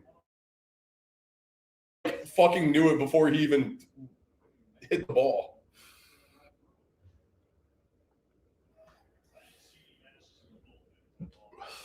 Yeah, this is all right. So we got our guy Randy Jones in here. Big LSU fan. He says, I'm looking for Schmidt to make a bigger jump this year. Question for Anthony. Schmidt was supposed to be a late first-round pick out of high school. Cade and Schmidt had similar freshman years. I realize Cade missed his senior year of high school, but is there any explanation for Anderson having one of the all-time biggest leaps from freshman to sophomore year, and what is preventing Schmidt from making a bigger leap? I'm going to be honest. I think William did make that leap, honestly, for me. I just think that they didn't have the same team that Cade Anderson had last year, right? Like, I really genuinely believe that. I think if they have a top 10 defense and William, throws a few more strikes and commands the zone a little differently, I think their season's different. But to me, William did make that big jump of being a scrawny high school kid into a powerhouse sophomore this year. To me, now the biggest jump is going to be control to command. So being able to take that 96 to 98 and be able to put the ball in the zone where he wants to. So throwing it exactly to both sides of the plate, up and down, and then pitching off of that fastball with his curveball and slider. That to me is the next level up, to be like, he's projected to be a top 10 pick next year. That's what he needs to do to be a top 10 pick, because the SEC will expose him again the way it did this year. He'll have a 4 ERA next year. And I think he'll be a late first rounder, maybe, second rounder or whatever, in between those picks, whatever they're called nowadays. But that's the difference between being that pick and getting $4 million and being an $8 million plus guy that I think he can be, Very well said, my friend. Very well said. My biggest thing is, I wonder if him and Kaysen are going to be on Team USA this summer, what they're going to do and everything. That'll be really interesting. I think William Schmidt should go on. I think they both should, honestly. I think they should go to Team USA and they should go compete and set themselves up to be the dudes next year. Yeah, Randy followed up, said Cabe was almost unbeatable. We won a natty scoring 6 runs in 2 games. And don't forget, Chase Shores as the closer. Shores was almost unhittable the second half of the year. And that's the thing is, Shores, if you guys remember, in the beginning part of the year, he was the Sunday guy, and he was very unreliable. It was, very similar to the way certain guys were this year. And it's funny when you start winning and you start finding roles for guys, right? If you listen to my radio station, like weekly segments all last year, probably week 6, 7, and 8 in the postseason, I was like, guys, let's not forget about Chase Shores and like how good he looks and how like settling into roles with the way that Anderson and Ianson are throwing.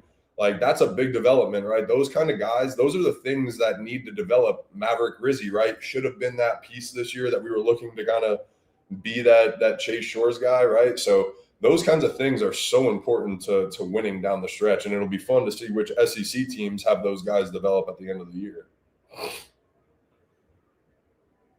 It's going to be fun to see. Holy shit. It'll be fun. Sanchez has a scoreless streak of 37 2/3 innings. Christopher Sanchez for the Phillies. Jesus. That's crazy. Our guy Bo in the chat, he says Aggies are playing themselves out of a super regional host spot. Sorry, guys. I told you that was might happening. be. I told you guys that was happening. Yep. Very well might be. Todd to Texas says Auburn strength of schedule number 1, Tech strength of schedule 21. They're both top 5 RPI and split home and home. Who you got if they meet in Omaha? Auburn, Georgia Tech. To me, give me Auburn because of the pitching. I mean, Georgia Tech does have good pitching, but it's not Auburn's pitching. Kate says, we just do not have the pitching, speaking in reference to Texas A&M. Yep. That's what They got to get Aiden Sims. That's what I've been saying all year. And as soon as Aiden Sims went out and there was some questions about him, I said, oh boy, they're not a super regional team. Got to get Aiden Sims back. Uh-oh. Oh! The kids are getting dirty. It was a good thing they panned away from that. That kid was tumbling. That ball had some wicked That spin was on it. weird. That ball had That some was weird. God. They're picking up the P. Where'd the kid in the red shirt go? There was a red shirt guy. There was a guy in the red shirt. He's still picking his pieces up.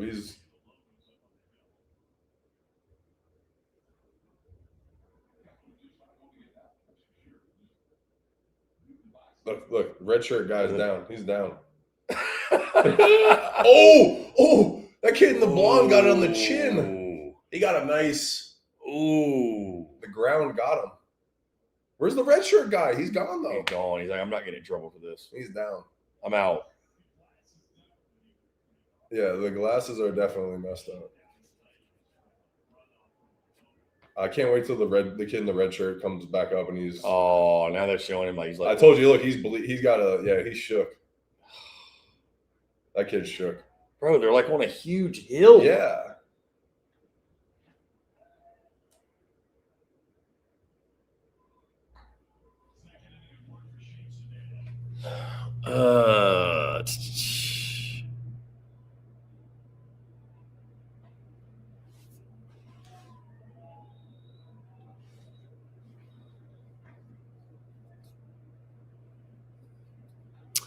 Kane says, Schloss said Ruger has tendonitis in his shoulder. Nothing is structurally wrong.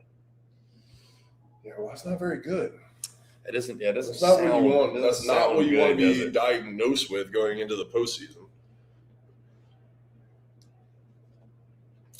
Do you ever deal with any injuries? Yeah. Had a lot of injuries, unfortunately. Really? Yeah. Was it arm or was it? Yeah. Yeah. So my freshman year at LSU, actually, I had tendonitis in my elbow, and I didn't pitch a ton. And then sophomore year, I was good. Junior year, I had elbow issues again.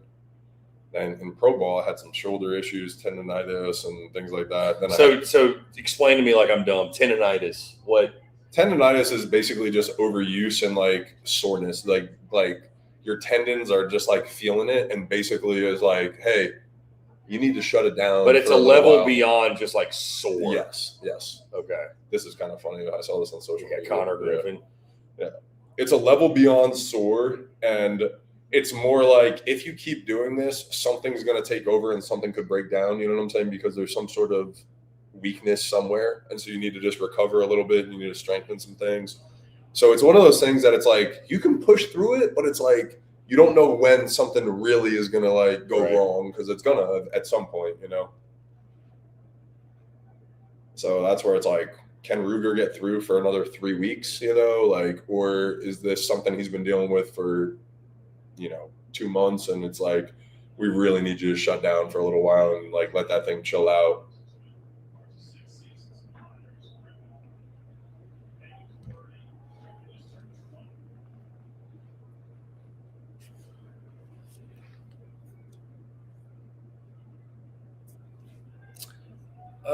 Let's see. JR Real, how long until ABS goes nationwide in baseball and softball? I love this for college. It's working out great in the pros. Dude, probably. Guys, you know how to really fire Chris up. That's good. Probably soon. Just put it in Little League. Why not? Well, now these kids have whatchamacallit. They got pitch comp In Little League? Chris, it's unbelievable. Dude, I was at like 12 years old. I was disgusted, dude. We were me and my girlfriend are on a walk in Nashville, and there's just like this walking trail, and there's like a Little League park by it or whatever. And I mean, it's like some travel team. These kids can't be older than 10. Yeah. I don't know, 10, 11, 12, something. And bro, there's some parent, I guess, brought a speaker out there, and they have fucking walk-up Oh yeah. songs. Oh, that's a very normal. Yeah. I'm like, I remember we were walking. I was like, what the fuck? It's very normal that happens. That's outrageous. It's unbelievable. Bro, you're fucking 12. It's unbelievable. Like, what? When I heard high school kids had walkout songs, I thought it was fucking outrageous.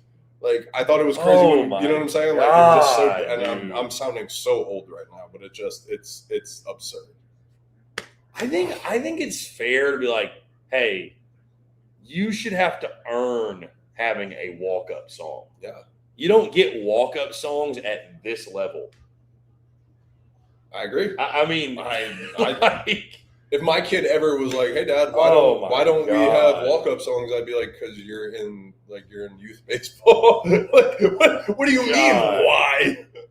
I don't understand why you're asking. You know why you suck? Because you're more worried about your fucking walk-up song. Hey, buddy, if you need music to motivate you to get up and you can't go hit your 10-year-old that's pitching against you, you know what? Baseball's not for you. I'm sorry, buddy.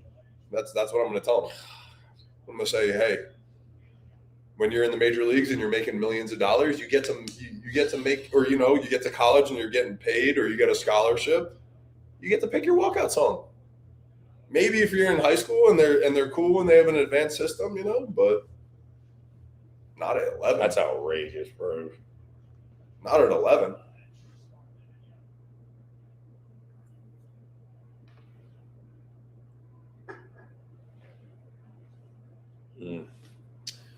PitchCom is also outrageous. Chris, when PitchCom might be more outrageous than a walk-up song.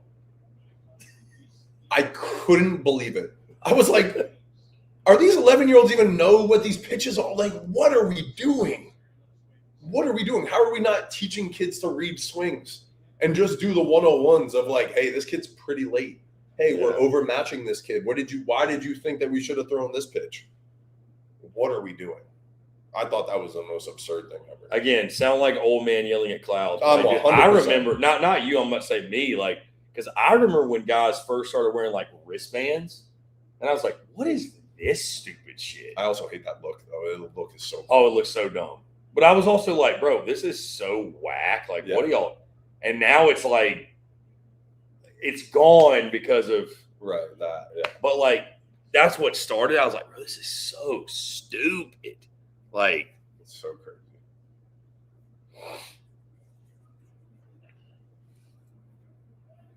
Oh. Kane says travel ball is out of control. Don't know how accurate this is, but saw that travel baseball grossed over $4 billion across the country last year. It's turned into something it never was years ago. I feel like $4 billion is very light. Like, that's a very light number. I actually read something. JR Real says walk-up songs are normal now, especially my niece's 8U travel ball team. I'm going to be honest. I don't think they start an 8U travel team without their walk-up songs. And they're like, girls, don't worry. We're going to have you have all this stuff. Don't worry. Like, I think it's part of the package. Like, I'm being dead ass serious. Oh, my God. Michael Wolf says, here's one for both of you. Why don't trainers ice bruises and hit by pitches ASAP? These things are contusions and need immediate attention. I'm going to be honest with you. I don't know the medical side of it, but when I was playing, there was a lot of science talking about dispersing the blood flow, the inflammation. And so by the time the end of my career happened, if I took a line drive off my arm, there was something called, I can't remember the exact name of it, but we would just put this pad on our arms and then wrap it, and it would absorb the swelling, and there would basically be no bruise. So the science that I was taught, at least by the end of my career, was that ice slows down that healing process. It may be good for the immediate contusion, but as far as for the swelling and the dispersion of that and the immediate return to action, that's kind of what I was taught, and actually what felt better. I was a big ice person. I loved ice, but then once I realized how that constricted the blood flow, I always ended on heat, and then I was always fine, honestly. So I liked ice, but I always finished with heat.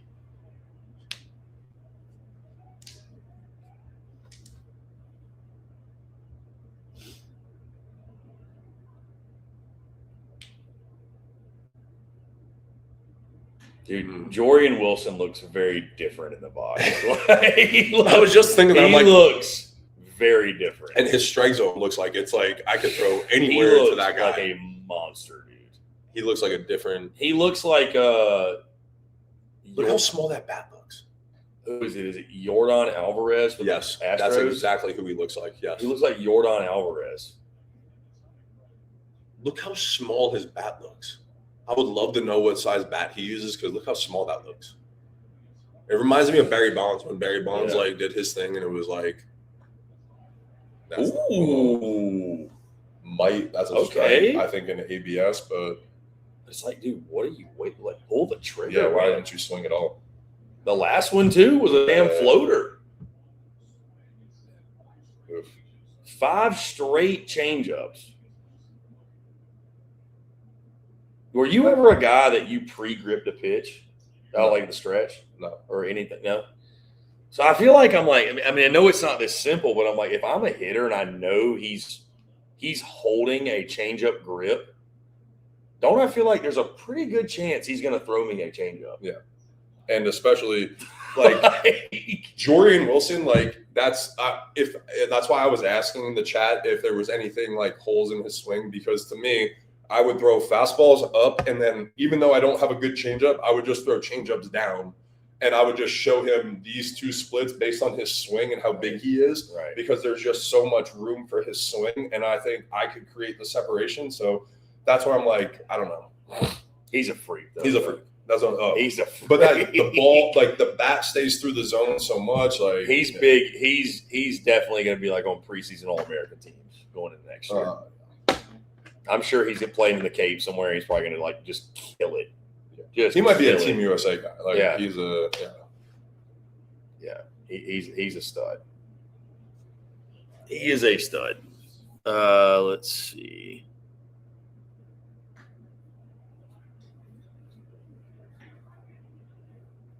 Our guy Randy Jones, by the way, Lamar graduate, 1989. How about that? nice. Let's Congratulations. Caden reminding us Jordan Wilson is 17 years old, by the way. I didn't know that. Wait, are you sure? That's what he said. These things are easily Jordan Googleable. Williams is 17. Are you sure he wasn't 17 when he showed up on campus, and now he's 18? Did he reclassed? No, he is 18. Because August 30th, 2007 is his birthday. So he'll be 19 in August. So I don't know why. I don't know. Still young. Still very young. Still young. Still a freak.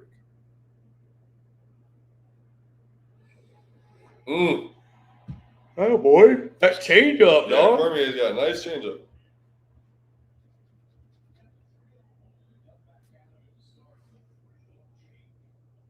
A 3-0 change, huh?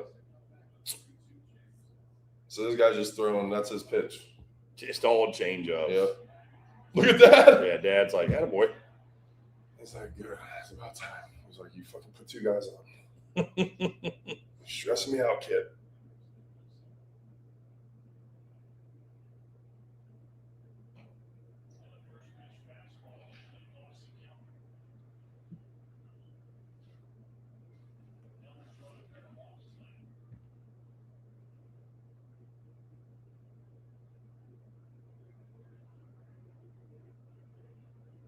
You know who Auburn's pitching coach is? It's Everett Tieford. Yeah. Pitching in the big leagues. Everett Tieford.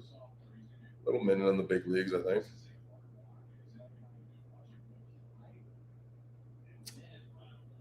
He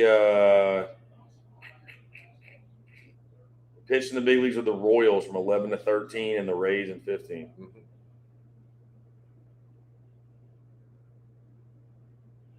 Yeah, he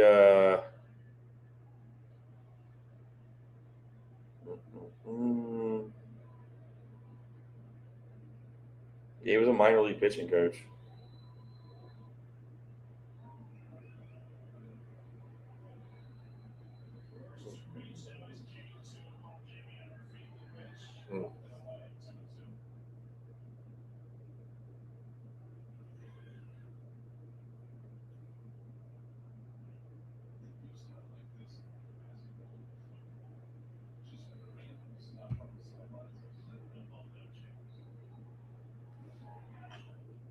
Pitch.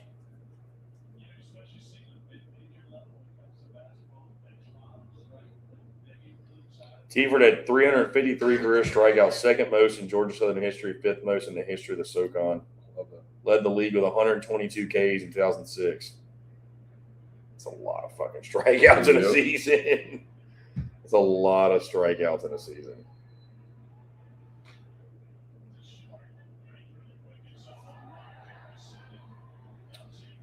There you go, Lance. Attaboy. Yeah, you're happy with your boy. LJ Cormier. How about it? How about it?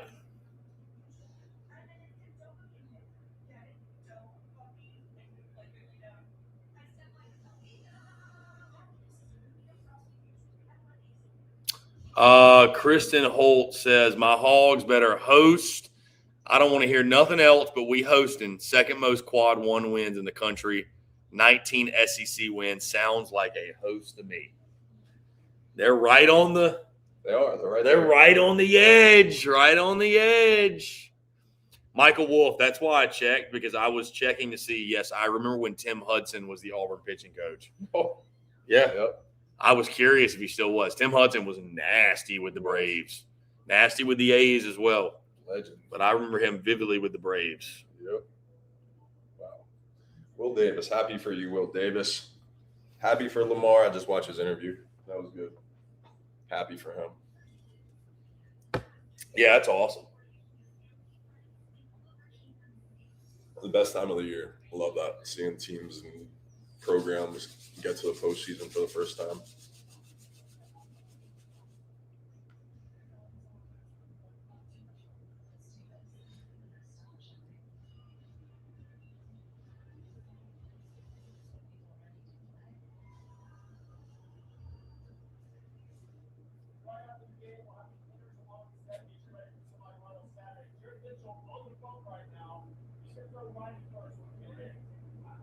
They got J. Mitch on the bump. They're making him throw righty and lefty. Oh, God, here we go.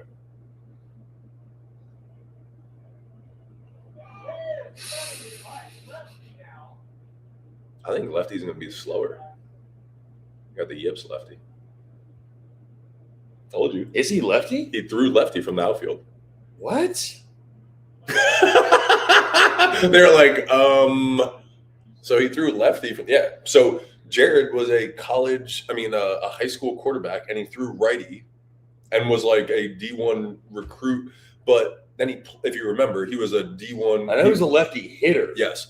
But then he threw lefty from the outfield, I but don't threw remember righty as a football quarterback, and was like really good high school player. He played football at LSU as a receiver. Right. So he went there and was just a good athlete, and then they moved him to receiver. But he throws a football righty, and like obviously you just watch him throw a baseball righty. Like he could throw a baseball righty really well, but So he's ambidextrous. yeah, he's ambidextrous. Yeah. That's lefty. Jesus. He fucking actually wears a baseball glove in his right hand. Yeah. That's so weird. Yeah. But you watch him Did throw he a have baseball. a good arm lefty when he played? Yeah, it was pretty good. It wasn't like above average, but it was average, like fringe. Would he have had a better arm righty from the outfield? I mean, we just watched the velo and Right, it was 58 and 70. Like I told him Right. all the time, I'm like, Jared, why don't you just throw righty, dude? Like, because there was times that he was like, I just hate throwing lefty. Like I'm like, just throw righty. Like what does it Nobody's matter? making you throw left. Yeah, exactly. Just throw righty. Yeah. That's so odd. Yeah.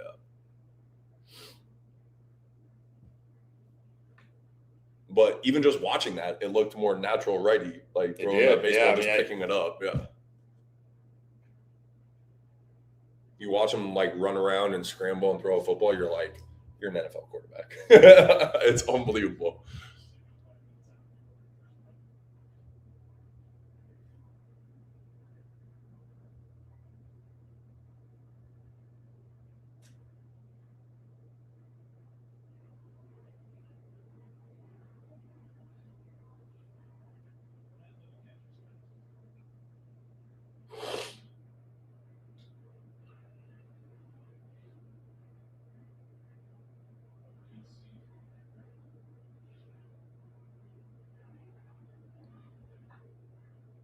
Dude, I didn't know J. Mitch had as long a minor league career as he did. Oh, we played. He was in the minors, dude. He was in the minors Played a long time. He was in the minors from 2009 to 2022. He played a long. That's a long minor league career. Yeah. Damn. He was chasing the big leagues for a long time. I mean, I respect the hell out of it, dude. Like, I mean, he was close. Oh, he played in AAA for a long time. Should have been the big leagues. He honestly, there was a couple times he should have been called up.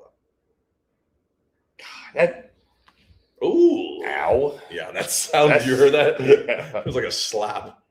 Bro, that just sucks to like be that close and never even get to like step on the field. You know, like I feel like you got robbed. Yeah. And You're like, bro, I should have fucking at least gotten to my opening day.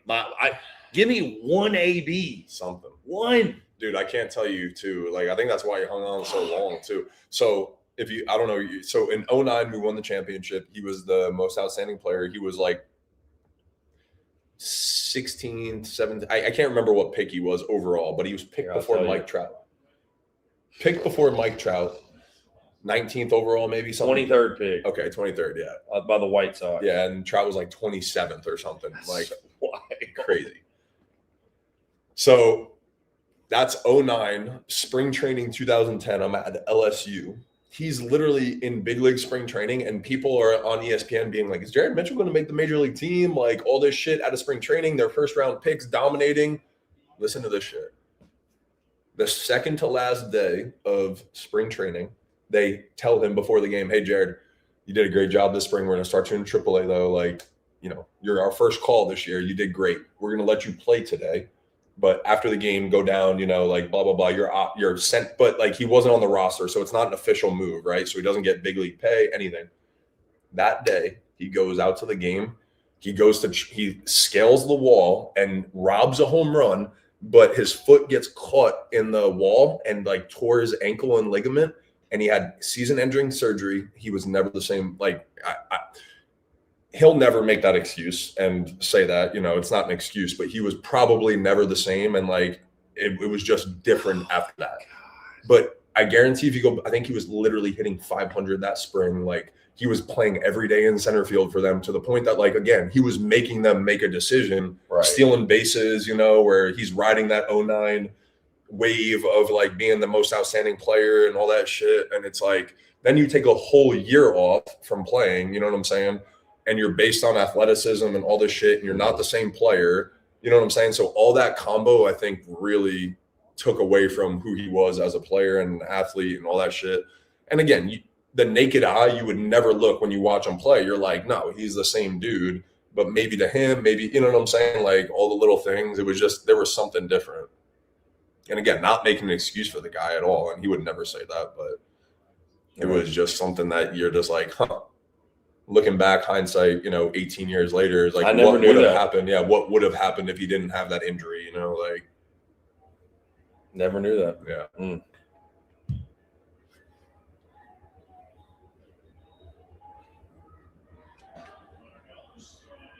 Oof, nice throw.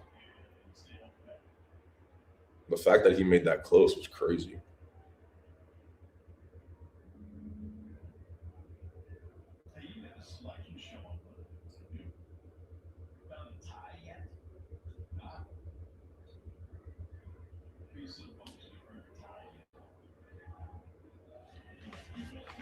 I broke the skill of drinking beers. This is a problem. It's a problem.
Did you see that Ketel Marte home run the other day? Where I didn't. He like hit a walk-off home run and like took his helmet off, his batting glove, like everything. I did in the not box see of them run around the bases. God, pretty impressive. Just a ludicrous thing to do. Sounds outrageous. Oh yeah, to say the very least. Yeah, I was gonna say I didn't realize too that. Oh shit! Oh, I think he got him. Yeah. I was gonna say I didn't realize J. Mitch too played 7 seasons of indie ball. Like he was indie after the minors. Jesus. Grinder. Yeah, that's grinding. That is He grinding. grinded. Yep. He did it. He did his thing of making sure that he gave everything to baseball. Yep. I mean, dude, he had 2,156 at bats in the minor leagues. That's a lot of That's a lot of at bats. That is. That's a lot of at bats. Yep. Golly, that's a lot of at bats. I mean, like, dude, he's got like a whole stat sheet of pro ball that's not the majors.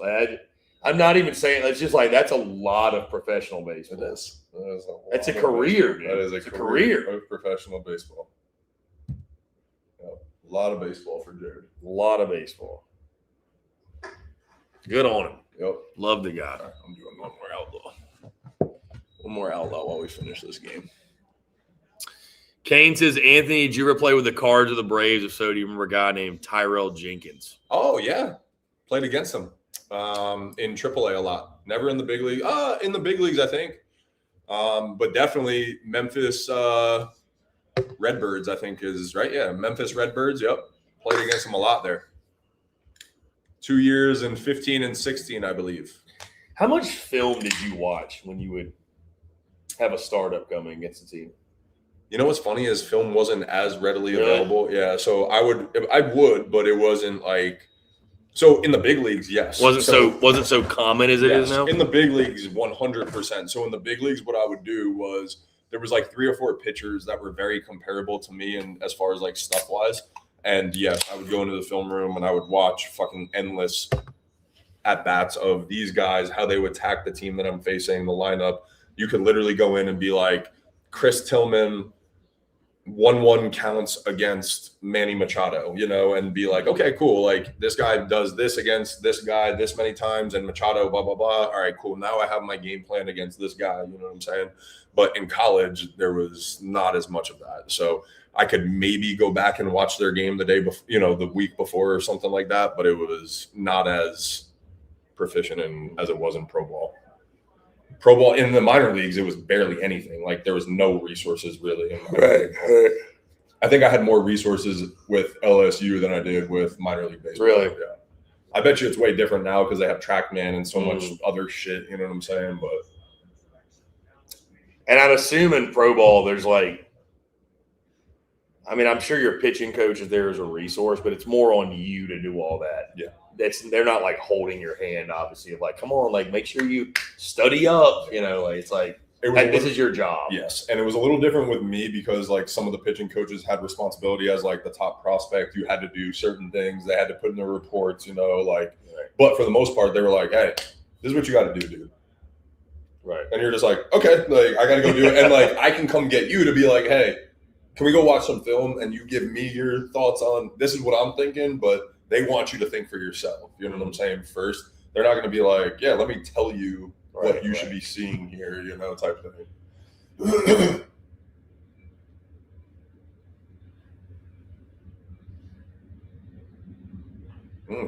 Those guys' change-up's nice. Did Ross call your pitches? David Ross? Yeah, he called him. You were just like, I'm just going what you say. In the big leagues, 100%. Yeah. I was like, yep. I ain't saying anything different. You've been in the big leagues for 15 years, way better than I do. Yeah. Now, granted, every now and then, maybe there was a time that I'm like, I need to throw this pitch just because I know what I can do with it and I can execute it. Right. You know what I'm saying? But for the most part, I wouldn't even think about it. 76% of innings have been scoreless for them. That's crazy. What a wild stat. Oh, God. Their pitching staff's crazy, dude. What a wild stat. Yeah, that reminds me of like Bull Durham, where he's like, you believe this? He's throwing a one-hitter. He's shaking me off. Yeah. That's exactly what I would feel like. Yeah. It's like, here comes the heat. And when you speak of me, Speak well. Speak well. I give you a cookie and you show up my picture. Yeah. Run, dummy. Dude, that's such a good. That's my favorite baseball movie. I love that. I love it so much. It's so awesome. It's so well done too. Yeah, it's so awesome.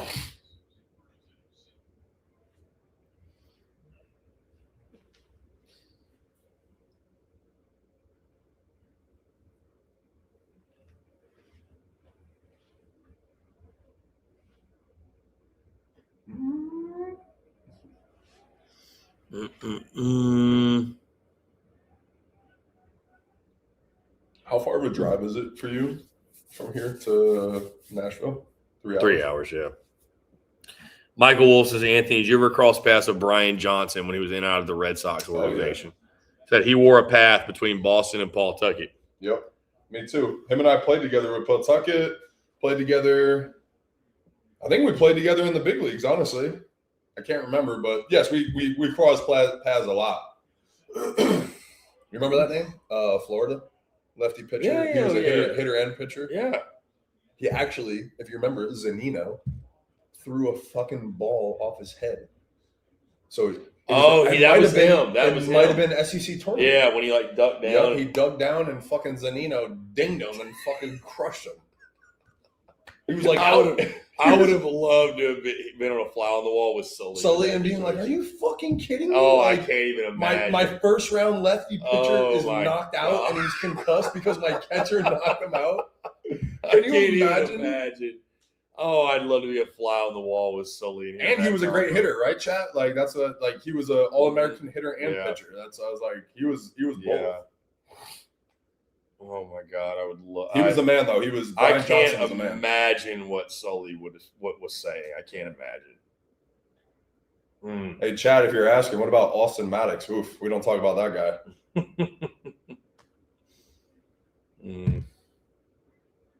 Brian Johnson, though, was. Do you keep up with a lot of the guys from the your major league days? Or? A little bit, yeah. So I was like, and more honestly, like that's why I was like, I know Maddox from so Maddox and Johnson were both on Florida, and then with the Red Sox, so we were in the minor leagues together, and we like SEC. You know, you kind of like cross paths, you have that connection and everything. So I'm trying to think of some other guys that I crossed paths with in the minor leagues too, the Red Sox. There might have been another Florida player, but yeah, you cross paths with him. What? Pitch is so down. What are we doing? He just challenged that? Yes, that pitch is at his fucking ankles. Have a feel. Whoa! I also agree with that pitch like is in his fucking shoe tops. That was his first one that he got? I think so, yeah, because they had one challenge left. Yeah, bottom 8.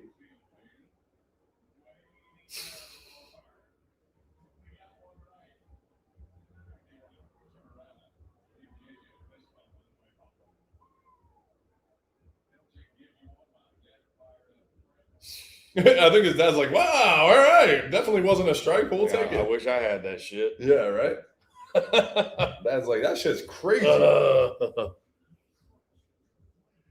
Wow. So tied to Texas reminds us Texas A&M hasn't been shut out all year. It's be the first time they do it. No way. Oof.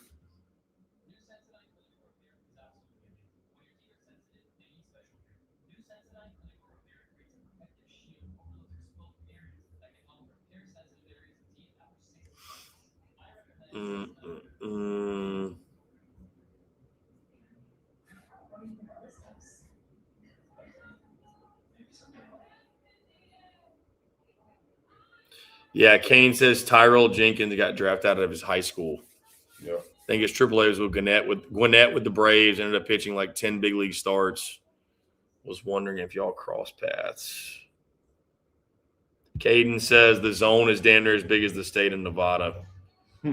Kane says zone vertically is too big. Width I'm okay with. I agree. Oh, nobody knows what a strike is, man. No. Nobody. It's like asking somebody what a catch is in football. Yeah. Who knows? Or pass interference. That's my biggest thing. I watched the game. I'm like, What is a strike? They say if only there was some governing body behind That the could, catcher that could just determine. We had one universal, decision maker. Yeah. One decision maker.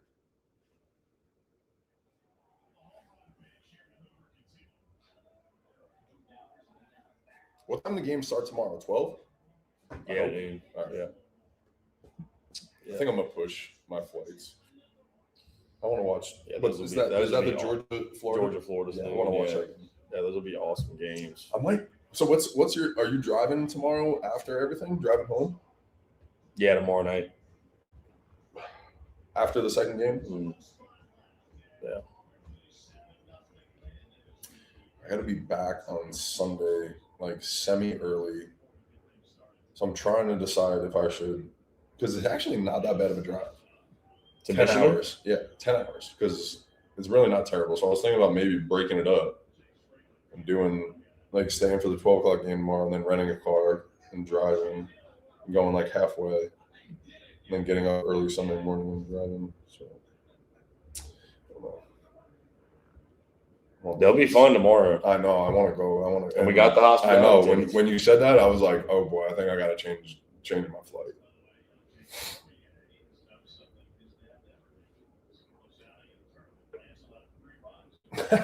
Wow. I love when the announcers say that.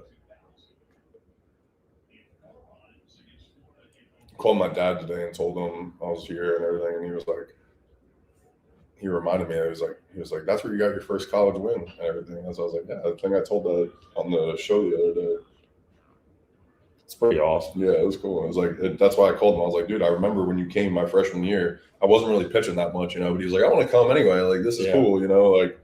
So he came down, and then I randomly got in a game when we were down, and then we came back, and I like snaked the win, like. Yeah. That's awesome.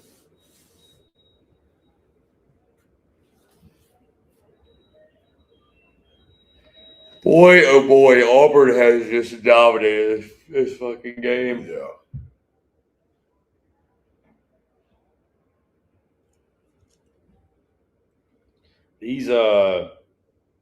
These two games today have been clunkers. I mean, there's no other way to put it. It's not been the most. These two games have been clunkers. Yeah, not the most exciting games. They've been over from the jump.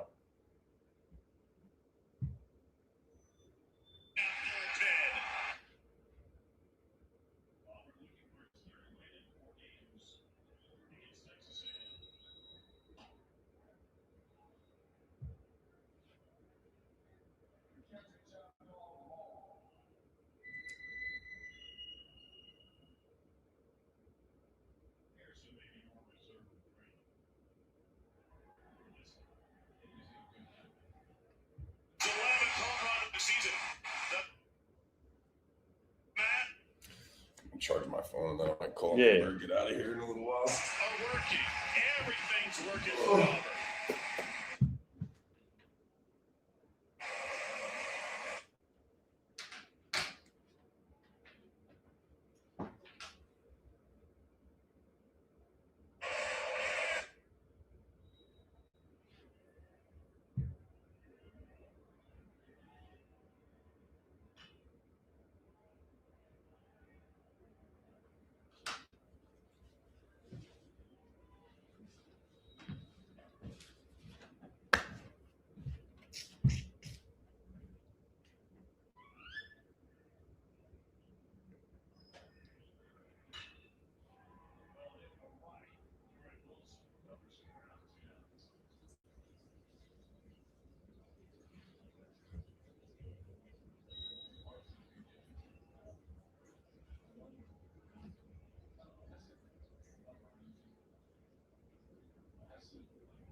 What kept J. Mitch from making the big leagues? I think it was at some point there was a narrative around him. Hello? Our doors like. Oh my god! I literally thought that was it. It sounded like somebody was in here. I would say maybe swing and miss. Chase percentage. I don't really know, honestly, but that's what I would guess. Is I think he had some holes in his swing a little, and I think they wanted him to be more contact based, right? Because utilize his speed and athleticism.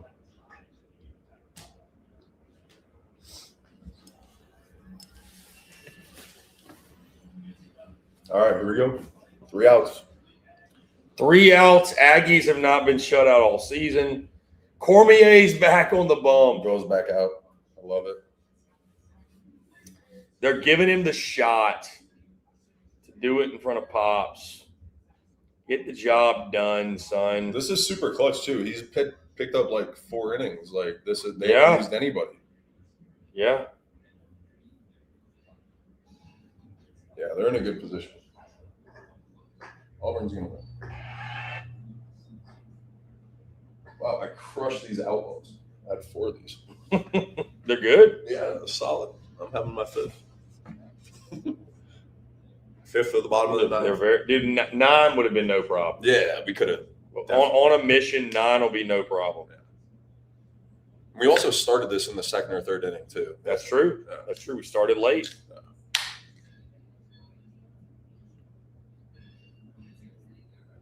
Started late.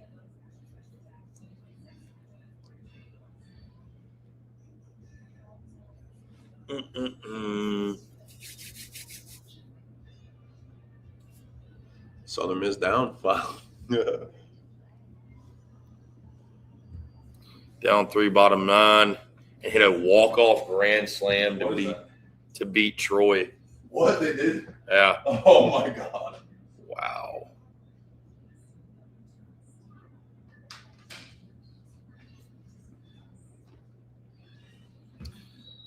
Randy, Coach Kim's son, Kramer Robinson, played in only 2 big league games with the Cardinals, and the first one was as a pinch runner. Yeah. I mean,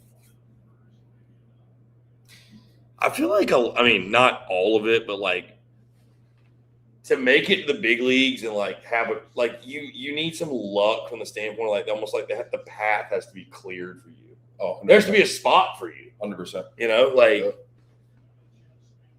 there has to be an opening. There has to be a need. Sometimes that's like the hardest part. Right. Just finding a spot. Because like effectively you have to take somebody else's job. Exactly. Yeah. Somebody's got to get hurt. Somebody's got to get traded. Right. The reason I made my debut, John Lackey got traded. And his start was, and that's why I got a chance. It always starts with something like that. Who would you say took your spot? The Red Sox. Was there anybody in particular you're like? Matt Barnes. Really? Yeah. So he was like he was the 2011 first round pick, and straight up, he was better than me. Like it was. Where did he pitch again? UConn. He was a first rounder in 11. And then like they traded me because they knew, like they were like, we got Barnes. Like, you know what I'm saying? Like he'll be able to fulfill Renato's, starting role and then that's what Barnes wound up doing was he was a high leverage reliever for them for 4 or 5 years. And instead of, they didn't need a starter because they traded for a few guys and like they developed them and all that stuff. And then Barnes went into like their setup guy, at one point he was their closer for a while. Yeah.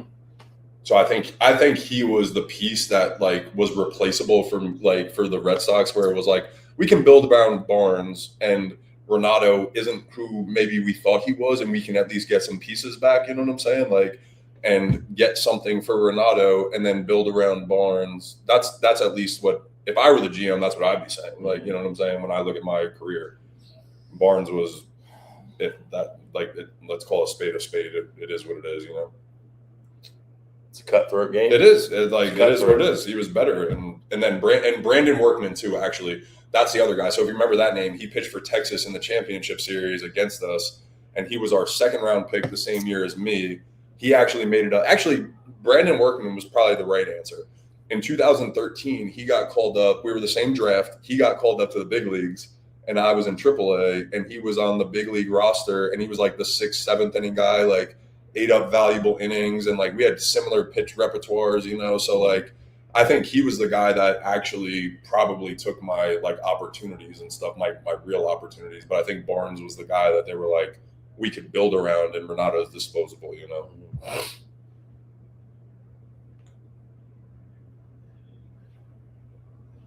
And again, that's, I mean, hindsight's always 2020. What was the business side of it a shock to you, or was it like you expected it? No, it was a shock. I think like how much of a business it is. Yeah, I think the biggest shock is when I got traded, because the Red Sox, everything with the Red Sox was fairy tale. Like looking back on it was fairy tale shit. Like even like me saying that Brandon made it, you know, like was called up before me. Still, everything with the Red Sox was fairy tale shit. That was, you talk about a path being paved for you. You know what I'm saying? Like even though I did have to earn my way and people had to be traded, like there was a very, very clear path for me to be to the big leagues, you know, and like they made it a way that it was, again, I was an asset to them that they packaged and then shipped off, because I don't think I was ready to be a big leaguer, you know what I'm saying? But shit got real very fast. yes. And that's when I got traded with the Rangers, and I was like, oh, I'm just literally a fucking number here. Like this is not the same way with the Red Sox, you know?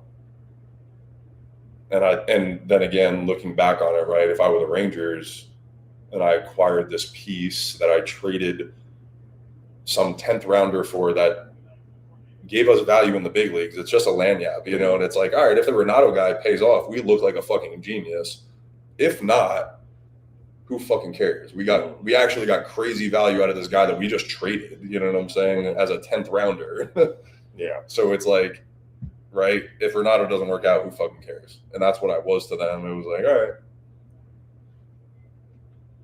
And then when my time ran out there, they just took what they could get from the White Sox, you know? Like, it's just literally business, like money. It's crazy.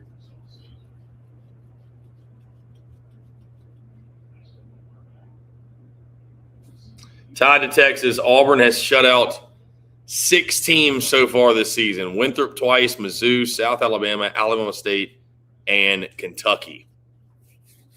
This would be their 7th and certainly the best team they've shut out. He also says Auburn has also lost to Jacksonville State twice. One was a run rule. Go figure. That is baseball, my friend. That is baseball. Yeah, this is impressive for sure, though. I don't give a damn what tournament we're in. Yeah. No runs against A&M is crazy. Last strike.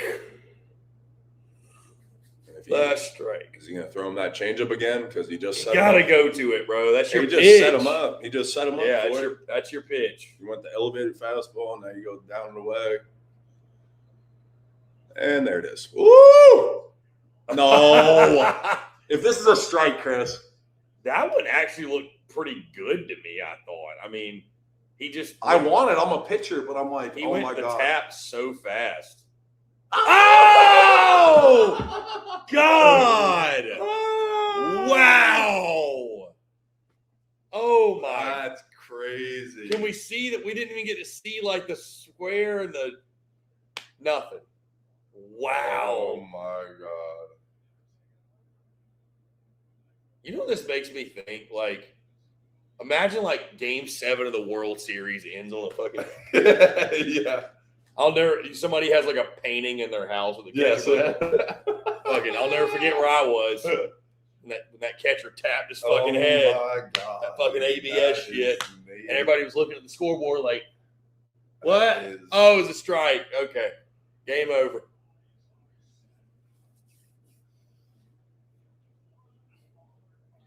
Bro, you looking real smart, my guy. You look. That's your Final Four? No, because I had LSU over Auburn. That's right. Okay, that's right. And you know how much I've loved Auburn all year. Like that, I could have fucking picked this, and I fucking trusted Jay Johnson. So you had LSU, Arkansas beating them. Yeah. I thought LSU was gonna have a little run. Well, I'll tell you this: I'd be shocked. Look at the ump. He's not happy. Dude, the ump is like he's actually like this. He's like, you fucking got me. Yeah. You got me again. You got me. What do you want me to say? Great. All right, so we got Arkansas, Auburn tomorrow. That's the second game. We've got Georgia, Florida, game 1. Is it as simple as Florida, Auburn? Is that the I hope so. final? I hope so. I mean, I don't I know. would ask you who you think Georgia, yeah. Florida. I have a lot more uncertainty about. Is it Sanford? Did we figure it out? Is it Sanford? I definitely think it's Sanford. I didn't see anything certain, but I didn't text him, but I think it's Sanford. I wonder who Georgia's throwing. Is my question. Is it big? It's got to be Big U. Yeah. I'd be shocked if Auburn doesn't beat Arkansas. I'd be really shocked with Petrovic on the mound. Yeah. So I think it'll be Auburn. Florida. You have Auburn. Feels crazy to doubt Georgia. You have Auburn, Georgia, and I have Florida, Arkansas. So we literally have two different. No, because I had Auburn, Bama when I picked my bracket. That's right. Yeah, That's right. which was such a dumb pick. Yeah. But out of these two, who do you think, Florida or Georgia? That's what I'm saying, man. Like, I'll go Florida. I'm like, because in my head, I'm like, I've doubted Georgia all season, but I think Georgia's good for a game in which they do get hit around a little bit, and I think Florida's lineup is so fucking hot right now. Yeah. I think we're going to come down to Auburn, Florida for the Glue Guys title. I like it. The Glue Guys Pick'em title. I hope so. Like, bro, Florida has to take the 8 spot. I'm sorry. Right. Florida has to take the 8 spot. Boy, it's going to be – I mean, look at the 5 of 8 SEC and then the 9 seed in SEC. I'm excited. Either way, it's going to be good. It is. All right. Guys, we're going to put a pin in it. Really good stuff. A lot of fun. By far the longest Friday Night Spikes of the season, but for good reason. We're in the postseason. We're in Hoover, Alabama. It is SEC tournaments. Again, a really fun Saturday is on deck. Semifinal Saturday. Georgia, Florida, noon Central. Auburn, Arkansas to follow after. And we will find out.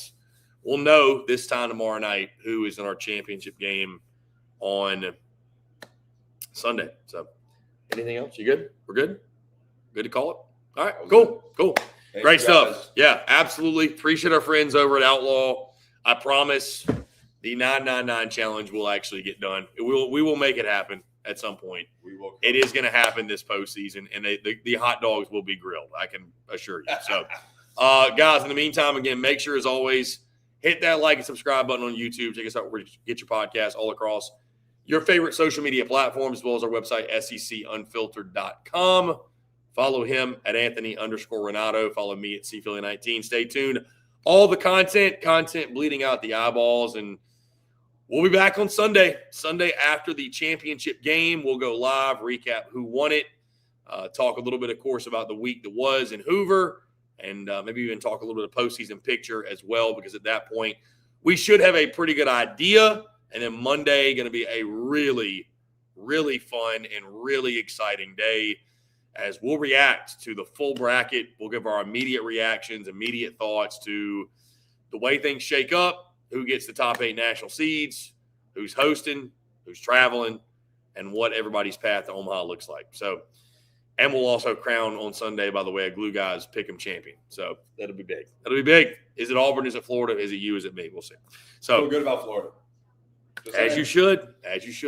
I'm gonna have to call Butch Thompson and be like, bring back Alvarez for Sunday. Right. So Anyways, guys, really appreciate you all tuning in. Again, stay tuned on the content bleeding out of the eyeballs. Y'all have a great night. Get some rest. We got a big weekend ahead, and we'll talk to you on the other side. Cheers.